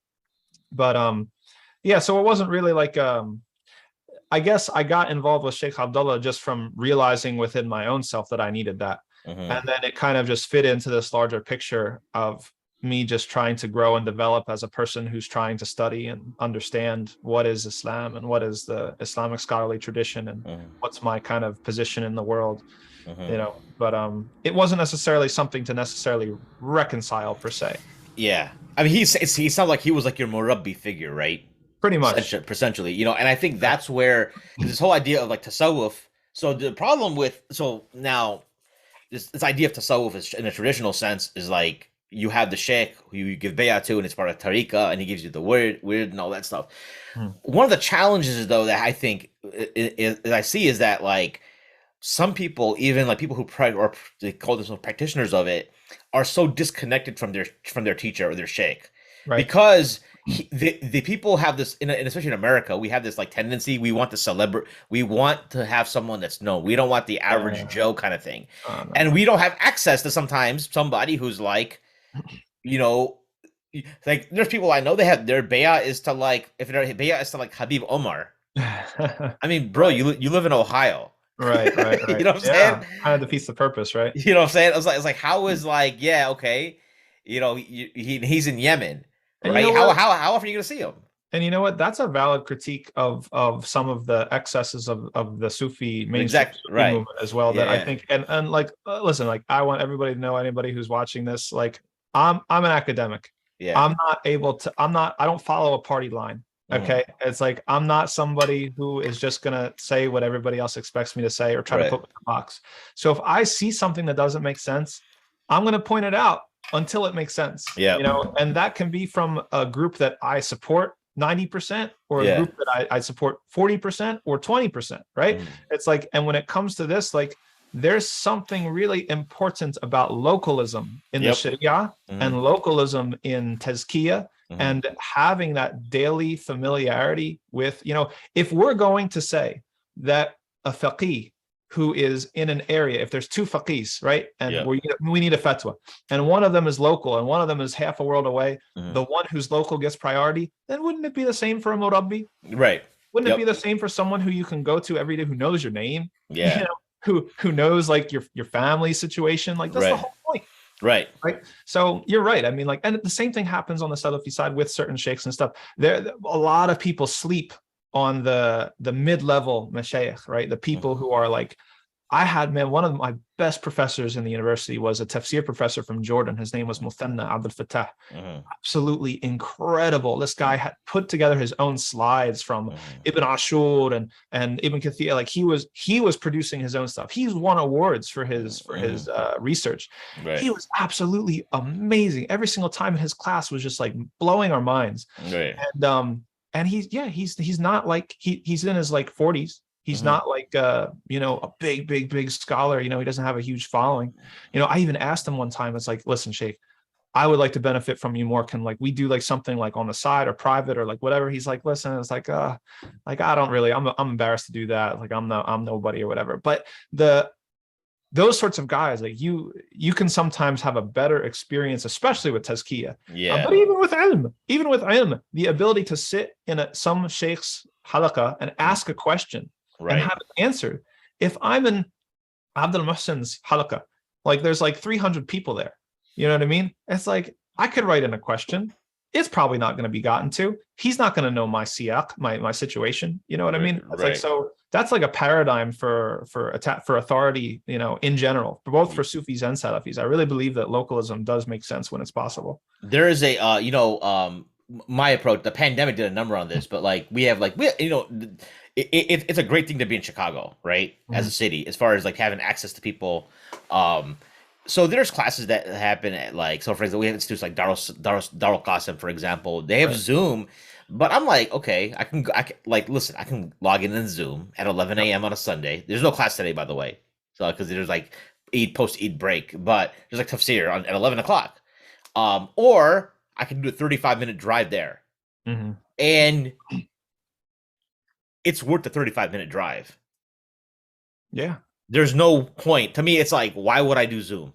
Yeah. I would only do Zoom if for something came up and I couldn't make the class and I got to catch up. Right. Yeah, but to me, it's like nonsensical. Like people want to grab a gas. I'm like, okay, like you're just getting the experience of being there. Yep. Is just You can't compare it to the Zoom. It just, Yeah, of course not. you know what I And the mean? intangibles, Yeah. like some of Right. the most profound lessons come like outside of class time. I Right. remember one time I was sitting with Sheikh Abdullah after his class, Right. and one of the older Saudi guys that was there with them, I don't know, like someone came who was like an employee of the haram, and they had, I guess, a gift for him that came in Yeah. the mail. I think it was like a bisht or something like that, Yeah. and it was in a box. Yeah. And so he goes to the sheikh. He said, "This came in the mail." And so the older Saudi man was like, "Sheikh, let me carry that for you." And Sheikh Abdullah immediately says, "It's yours. I give it to you. It's a gift." And the guy was like, "No, no, no, Sheikh, I didn't want to do that." And Sheikh Abdullah, he just had this big smile on his face. He's like, "Nope, you can't go back. I already gave it to you as a gift." And the guy was so embarrassed for like, He didn't even know what it was in it, right? no, he had no idea, like, But but just that his orientation was like that. He was so just like always dialed into like, taqwa and like doing like those yeah. things. So if I was just, I can go and listen to the audio recordings of his lessons online.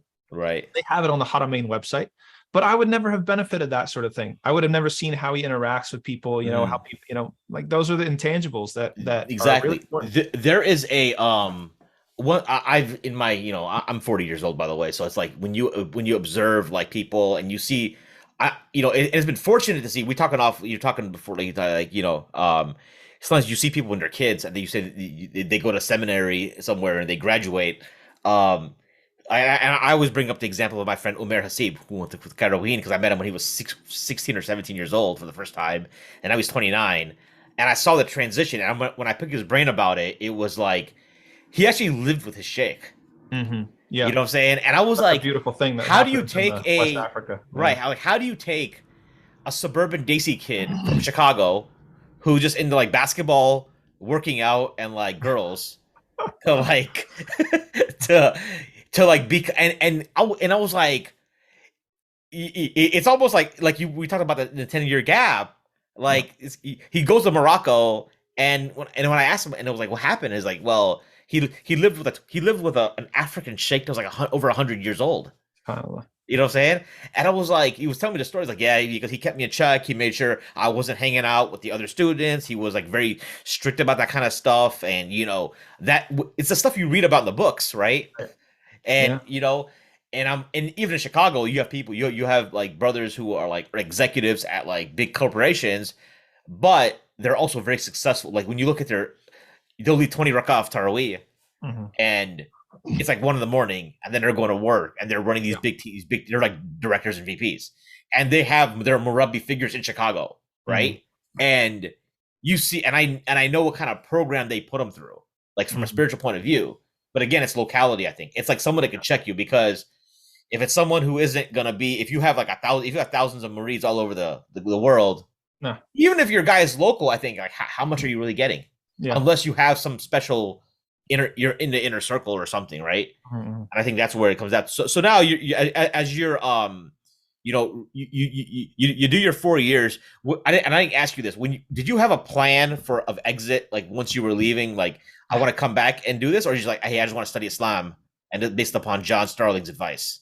I kind of knew from the beginning that if I wanted to get involved and seriously study it, that I wanted to make that like my field. Yep. Yeah, I didn't know what that would look like. I Hmm. didn't know if that meant being an imam or being a teacher or Okay. whatever, but Yep. I did know I didn't want to just have a normal quote unquote job and do dawah quote unquote on the side. I wanted to make it a full-time thing.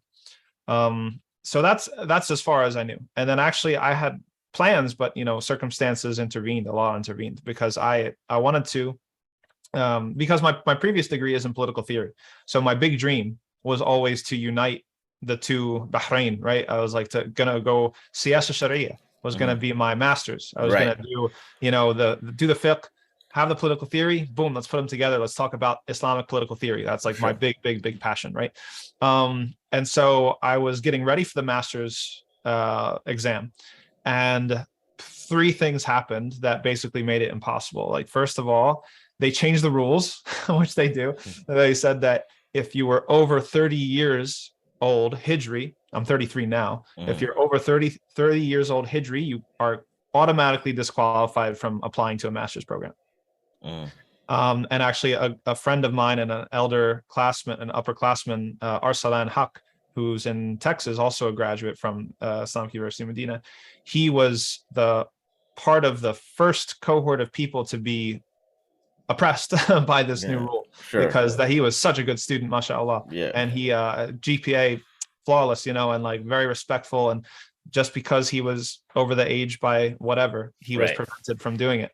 So and he tried very hard to get an exemption to go around and to get somebody, like we said, if somebody says no, you go to somebody else. Yeah. He went to everybody, and nobody would give him an exemption. And then the department that I wanted to apply to was disbanded, right? So Siyasa Sharia used to be part of a joint program, Siyasa Sharia and Dirasat al-Qada'iyya, right? Which is like the Qada part is about the judiciary, which is more applicable to someone who wants to become a judge in a Muslim setting. Right. And Siyasa Sharia is more the theory part, right? So it's something that would be more up my alley. So they did away with the Siyasa Sharia and they made it just a prep kind of program for qada, just for, and so it was going to be like mostly Saudis studying Saudi canon law and like how to be a judge. Like, so it all of a sudden it wasn't really for me anymore.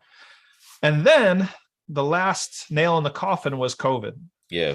Right. So COVID came and we were in lockdown. We couldn't leave our neighborhood for 3 weeks. Everything went online. I was handed my graduation diploma in a parking lot, right?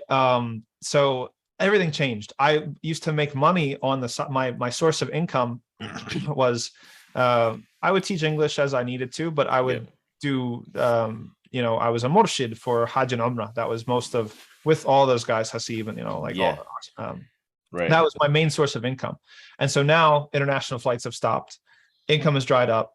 There's literally only a certain amount of months that I have of money left, and then I'm not going to have any money to buy food, right? So the writing's on the wall. And at that point, I was like, okay, I guess my time here is up. I guess Allah wants me to go somewhere else. So it was actually my wife's suggestion that she's like, why don't you email or reach out to some communities in the West and see, in the United States, and see if like they're looking for an imam. I said, yeah, I guess that's a good idea, right? If we're going to be going back there. And so I reached out to this one community here in Utica, New York, where I used to go to Juma on Friday. And we really like the area. We're outdoorsy people, we're camping people, so it's far from the cities and, fresh air and all this sort of thing. And I reached out. I think I sent them a message on Facebook, and the president responded to me, and he was like, we just had a meeting yesterday to form a committee to look for an imam. And then so it was wild. And then I just had I met him and his family, and we really just clicked. He was a younger guy, and he's like very forward thinking. I interviewed them. People, I say, people don't interview me, I interview you, right? It's like, so they were like, I'm like, what type of leader do you want? They said, we want 3 things. We want somebody who's going to be able to manage our diversity, because it's a very, very diverse community. We want someone who's going to relate to our youth. Right. And we want someone who's going to be able to integrate us into the non-Muslim community around us. Yeah. I said, I'm your guy. If that's what you want, I'm your guy. I'm not your off the boat imam who's going to live in the masjid and make all the 5 daily prayers in the masjid and whatever. I'm going to be out at the university doing dawah. I'm going to be over here making this connection, trying to do these sorts of things. And so that was their vision. And so it was a good fit. So I've been there for that was 2 years ago. Sure. That I came here. I was going to ask you, there's when you were in the College of Sharia in Medina, were there a lot of Saudi students there who were just interested in becoming attorneys? Yeah, there were a fair amount of Saudi students. Yeah, definitely there was a Saudification kind of process that was happening while I was there. Right. So there were definitely, and Sharia had the largest proportion of Saudi students than any other sort of department. And they were basically, for them, some of the guys, it was just like a bachelor's degree. Others were they wanted to become judges, or they wanted to become lawyers, or they wanted to. Okay, if you want to go to be a lawyer, you need a further degree beyond that, right? Okay. I believe so. Yeah, but would you say their approach was different? It wasn't they weren't necessarily interested in necessarily going to the haram as much to study. They weren't students of knowledge in that Islamic sense. Would you say that is accurate, or? I It's hard mean, to say. there's a, yeah, I mean, it's different. I don't want to like overgeneralize, but Yeah, I'll say that the culture of education in Saudi yeah, Arabia, I found yeah. it very weak. I Mm, found they did not place as much emphasis on education and self-development as other places that I've lived in and been. As a general remark, there's yeah, definitely individuals. Some of the like the best Saudi students, mashallah, tabarakallah, they were amazing. They were amazing. yeah, But generally speaking, yeah, it was kind of there was a little bit of lack of motivation, lack of discipline, lack of yeah. focus. You know, Allah knows best. There was a well, you think about even though some of the senior teachers at the university, Mhm. their backgrounds, they were originally students Yeah, at some point in the 70s or 80s or 60s, whatever the university started and stuff. So when you talk about like in your community now in America, and we talk about like what you've learned over years, and it feels like the Medina of today is different than the Medina 15, 20 years ago, right? So that yeah, certainly helps, right? Navigate you're not coming in with like my way or the highway, right. this kind of Yeah, thing. yeah. Although we still have issues in America that people are very many people I respect as teachers. And even to my own positions, we think things as black and white. Um, because there's this like I feel like if you operate from a paradigm that Islam is submission and Hmm. we ultimately are here to please Allah and gain salvation, right? Right. um that if that's the ultimate goal, then we shouldn't be as I would say open to certain things under the guise of like and oftentimes it's like we don't want to offend people for whatever reason, but then Right. as a result I feel like I notice is like the community seems to just get more watered down and watered down over the years.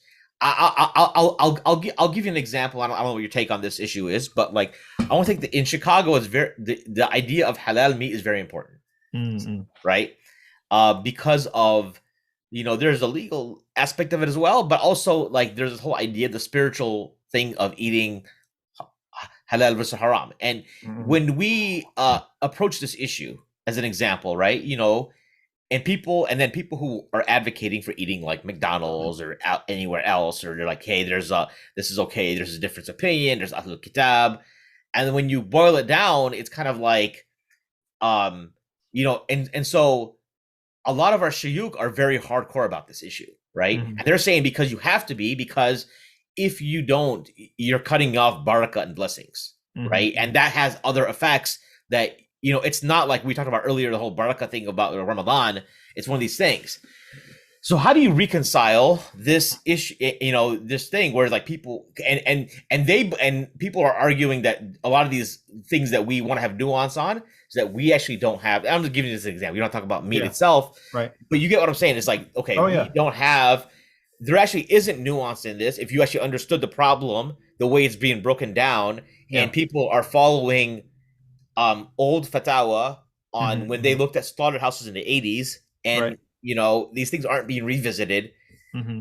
How do we like get the community up to speed? Because to me, it definitely makes sense to me that what you go garbage in, garbage out, Right. food wise. Yeah. Example, right? There are other things as well, maybe with regards to theology as well, like etc. We can get into that, but like, how do you deal with these kind of issues where, and then the layperson just wants to like the layperson, I believe, as asking. Not every layperson is looking for the easy way out. I think lay Right. people are just like, well, we just want to know what to do, Yeah. right?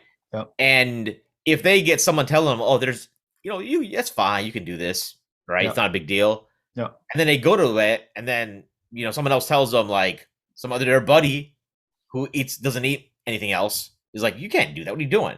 And then Yeah. there's a fight, and then it just like perpetuates. No, that's a really good point. And there is a difference between sort of the differences of opinion that are used to make us stop kind of being so harsh with each other, and like the differences of opinion that are kind of like actually enhancing our religious literacy, Yep. because many of the differences of opinion do return back to the differences between the Sahaba Yep. themselves, Right. right? There's a difference between that Yep. and somebody who is in conjecture area, which is, like the new sorts of things or different sort of situations, and using either intentionally or not, or unintentionally using the whole difference of opinion thing to kind of weaken kind of what makes Islam distinct. Yep. And so there's a couple things that I think I would, try to establish a distinction between. I think that there are certain things, because there's stake, right? Like not everything has the same amount of stake, right? So something like meat, you're saying, it's a fairly high stake situation, right? Like this is something that has to, just like Aqidah is a fairly high stake situation. So as a high stake situation, as opposed to, like, for example, what you were saying, where to put the hands in prayer is a sunnah. It's not wajib. It's not nobody says that it's fard, right? So then that would be a low stake situation, right? So the one thing is to assess stakes. Like if we have a high stake situation, then obviously there's going to be less room for maybe, I don't want to just say nuance, but maybe there's less room for nuance. Maybe there's less room for, maybe that's a situation where things get watered down if we equivocate, right? Whereas something that's low stakes, then okay, whatever. And then there's also issues of I do see a useful distinction between those two things as well. Something that actually goes back to the companions and something that's speculative. Something that's speculative, you run the risk. If you introduce too much nuance, you run the risk of people just taking the easy way out. Whereas if this is something that goes back to the companions, then you're actually helping people appreciate the breadth of what Islam actually is, right? Because we believe, even if we're, card-carrying Salafis, we're going to say that the Quran and Sunnah upon the understanding of the Salaf. Okay. Which Salaf? Some of them, yours, mine, all of them? Yeah, all of them, right? Yes, the authoritative Salaf. We have to take everybody, which, by the way, is one of the sort of things that clicked for me, was seeing how Abu Hanifa and the Hanafis were treated by certain circles. That was one of the things that kind of got me to think, like, wait a second, that's like, are we really appreciating all the Salaf here, or is this kind of just a claim? But anyway, so those to me seem like different scenarios. And then also the last thing I would say is that something that has to do with like a sign of Islam, seems to me like a special case that we might need to go with a more stark opinion on, you know what I mean? In order to shore up this kind of unity and sense of izzah that we have. Can you give an example? I don't know what you mean. The meat thing is like, the meat thing is a good example. Like, to be honest with you, it's like, this is something that brings izzah to the community. It's something that puts us together, doing something that's very distinctively Muslim. Yeah. Right. I'll say this too. It's like, okay, let's take hijab. Okay, hijab. Right. Technically speaking, fiqh-wise, could somebody just like wear like a Rastafarian hat and like, a scarf and like sunglasses and cover themselves in an Islamic way? Yes, they could. But there's something about the hijab as it's understood that is actually like a symbol of Islam that actually does da'wah for the deen. So that involves another imperative, I think, that it becomes important to protect that symbol, right? Halal meat, halal slaughter is a symbol of the deen, right? So it's like we should be trying to further facilitate and further develop the industry in whatever way we can.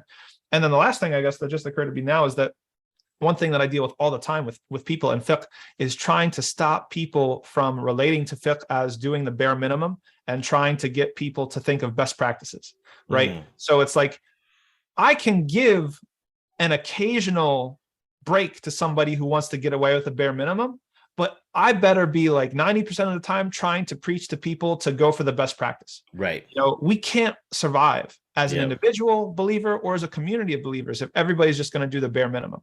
If it's halal to eat, Chick-fil-A or not, the point is that the long-term game, we should have our own Chick-fil-A's. We should have, our own halal joints. Like we should have to ask this. This is not like our end goal. This should just be a temporary situation where we have to ask this question, and we should be putting in the work where we have enough industry and we have enough people and we have enough coordination and organization that we have our own stuff, that we don't have to worry about this question. I agree. I think but that there's this whole idea of like, but meeting people where they're at sometimes is like, can be abused. Sure. Because sometimes you have like institutions out there so I'll give you an example. Like, there's institutions out there maybe that they might be discerned. You're a new convert to Islam, right? Let's say you're a new convert to Islam. People shouldn't just dump everything on you, Right. right? It's fair Yeah. enough. You have to be brought along slowly. You don't get like a sister converts. You don't bust out the burqa, I had right? people And telling the me, because gloves. I posted on social media when someone converts, and like so those women like don't come with hijab all the time, right? Yeah, that's like, astaghfirullah. How come she doesn't have hijab? I said, brother, she literally just took her shahada. And it's like, like give her like an hour at least. Like, Right, right. Okay, so we have programming for that, yeah, but I feel like it's being hijacked by like yuppie born Arab and Desi Muslims as an excuse to just like not do jack. yeah, that's fair. I mean, that's fair You to know be what I'm honest saying? with you. And I think that you have to take people from where they're trending, right? Like Yeah. where are people trending? And even if somebody who's, like I've had a conversation with a couple other people who really took exception to what Scholar X said about this issue or the other issue, or didn't Right. like how they handled this thing. I said, okay, where are they trending? Like maybe they put their foot in their mouth back a couple years ago, but where are they at now? Has Yeah. there been an improvement? Right. If there's been an improvement, then I think that that's something that you can work with. You know what I mean? It's like we can keep bringing them along. Like Yeah. if somebody's going the opposite direction, or if they're just staying still and that's where they're living, they've set up shop at the border of what's barely permissible according to this far-flung opinion, then that's something that, yeah, I don't think that we don't want to encourage that. I think the other thing that's happened, like I remember, one of my friends who's trained, I saw that one of his students. I remember when I don't know if you're familiar with the TV series Rami. You've heard of it. I've heard of it. You've heard of it. Okay. Yeah, I've heard of it. So there's a in season 2, Mahershala Ali is a is the plays a role as his Murabbi figure, right? Mhm. And he's a good actor and stuff, but he's a Qadiani, okay? So we know that according to the Orthodox, from the Ahlus Sunnah approach, they're not Muslims, right? Yeah. Pretty cut and dry. Not a lot of nuance there, etc. Right? Mhm. So I saw a Facebook post from a sister, African American background, who was like, talking about like his recitation. It's just a different understanding of this. He's still Muslim and stuff, yada yada yada. And she's got some kind of like pull in the community. She's got like been propped up, as and it's not being checked. So Mhm. I reached out to my friend who taught some of her classes, right? And I was like, hey, bro, like, did you not teach this or something? Like this is like, and he was like, yeah, honestly, like she didn't come to most of the class. She came to here every now and then she'd come, but I'm like, yo, but like, where's the checks and balances at this point? Like you can't, like we have to, if yes, we want to empower people, Yep. but then we also have to have checks and balances in place where people have become like, I think people in leadership have become afraid, especially if it's a sister. Yep. They've been Yep. they're afraid to like check that person, and just say, hey, listen, you shouldn't really be, and if they're and at the end of the day, anyone can go on social media now and say anything they want. Yep. But there's got to be some kind of like, this is one thing, and I think this is the one thing the Salafis at least I think got right, is that like, all right, if you said something that's crazy, you would get checked on it publicly. Yep. Because like you can't just be like, oh, we'll advise in private and stuff, etc. You know what I mean? And nothing happens, and more people are just buying into it. Yep. There comes a point. There comes a point. Yeah. Yeah, there has to be, and I feel like this is almost the new. I don't. My friend Omar Usman does this whole thing called fiqh social media, right? Mm. But I feel like this is there's going to be another layer of this for like how like our community leadership makes those of those you guys who are like studied, y'all are like not masjid administrators, but like imams, mashayikh, ulama. Almost I think we need to start exploring like, how do we deal with social media, as far as like controlling our community, keeping them in balance, and not letting like, because people will follow reckless stuff. And then it just goes down, and that's what you're seeing. You're seeing deterioration, and people are there's like influencers now that have like that'll spout straight up kufr, right? And it just gets, there's like and I think you see this now, and then what happens is that you see like I had a chance to your reaction video to the Jordan Peterson message to Muslims, right? Listen, I didn't watch the Jordan Peterson video, but based upon, once I saw the reaction, I could pretty figure out what he came with. And it was like, pretty much not appropriate on his part, right? Mhm. The people who have always been promoting Jordan Peterson in a Muslim community Yeah. came out pretty fervently saying this is garbage, Mhm. right? Right. You know what I'm Yes. saying? Yes. But the Yes. issue is the people who have always said Jordan Peterson's a white supremacist Yep. and you guys are enabling him, they jumped on the bandwagon too, like we told you so, told you so, told you so. Yep. However, if Yep. their own like ideologues from the Yep. non-Muslim community, Yep. i.e. the Sean Kings, etc., Yep. there's complete crickets. Oh, you're right. And it's not, and it's like the people, and we've enabled so many people in our Yep. community through social media to spread this narrative where it's this like alt-right bogeyman kind of thing, you know what I mean? And yes, and I think the paradigm here is that like people who supported Jordan Peterson from the Muslim community, I don't think I've met a single one, a Muslim, who was like, or Islam wasn't their ultimate paradigm. Right. It just Right. it was just coincidental that Jordan Peterson aligned with their views and he able to articulate something Right. they were trying to say, but they Mhm. couldn't say it. Mhm. You know what I'm saying? And there may be, and we probably need, and I think that there's now with that group there's a problem where I think they just need to study more on the Islamic side of things Yes. because it's in our books if we just studied it.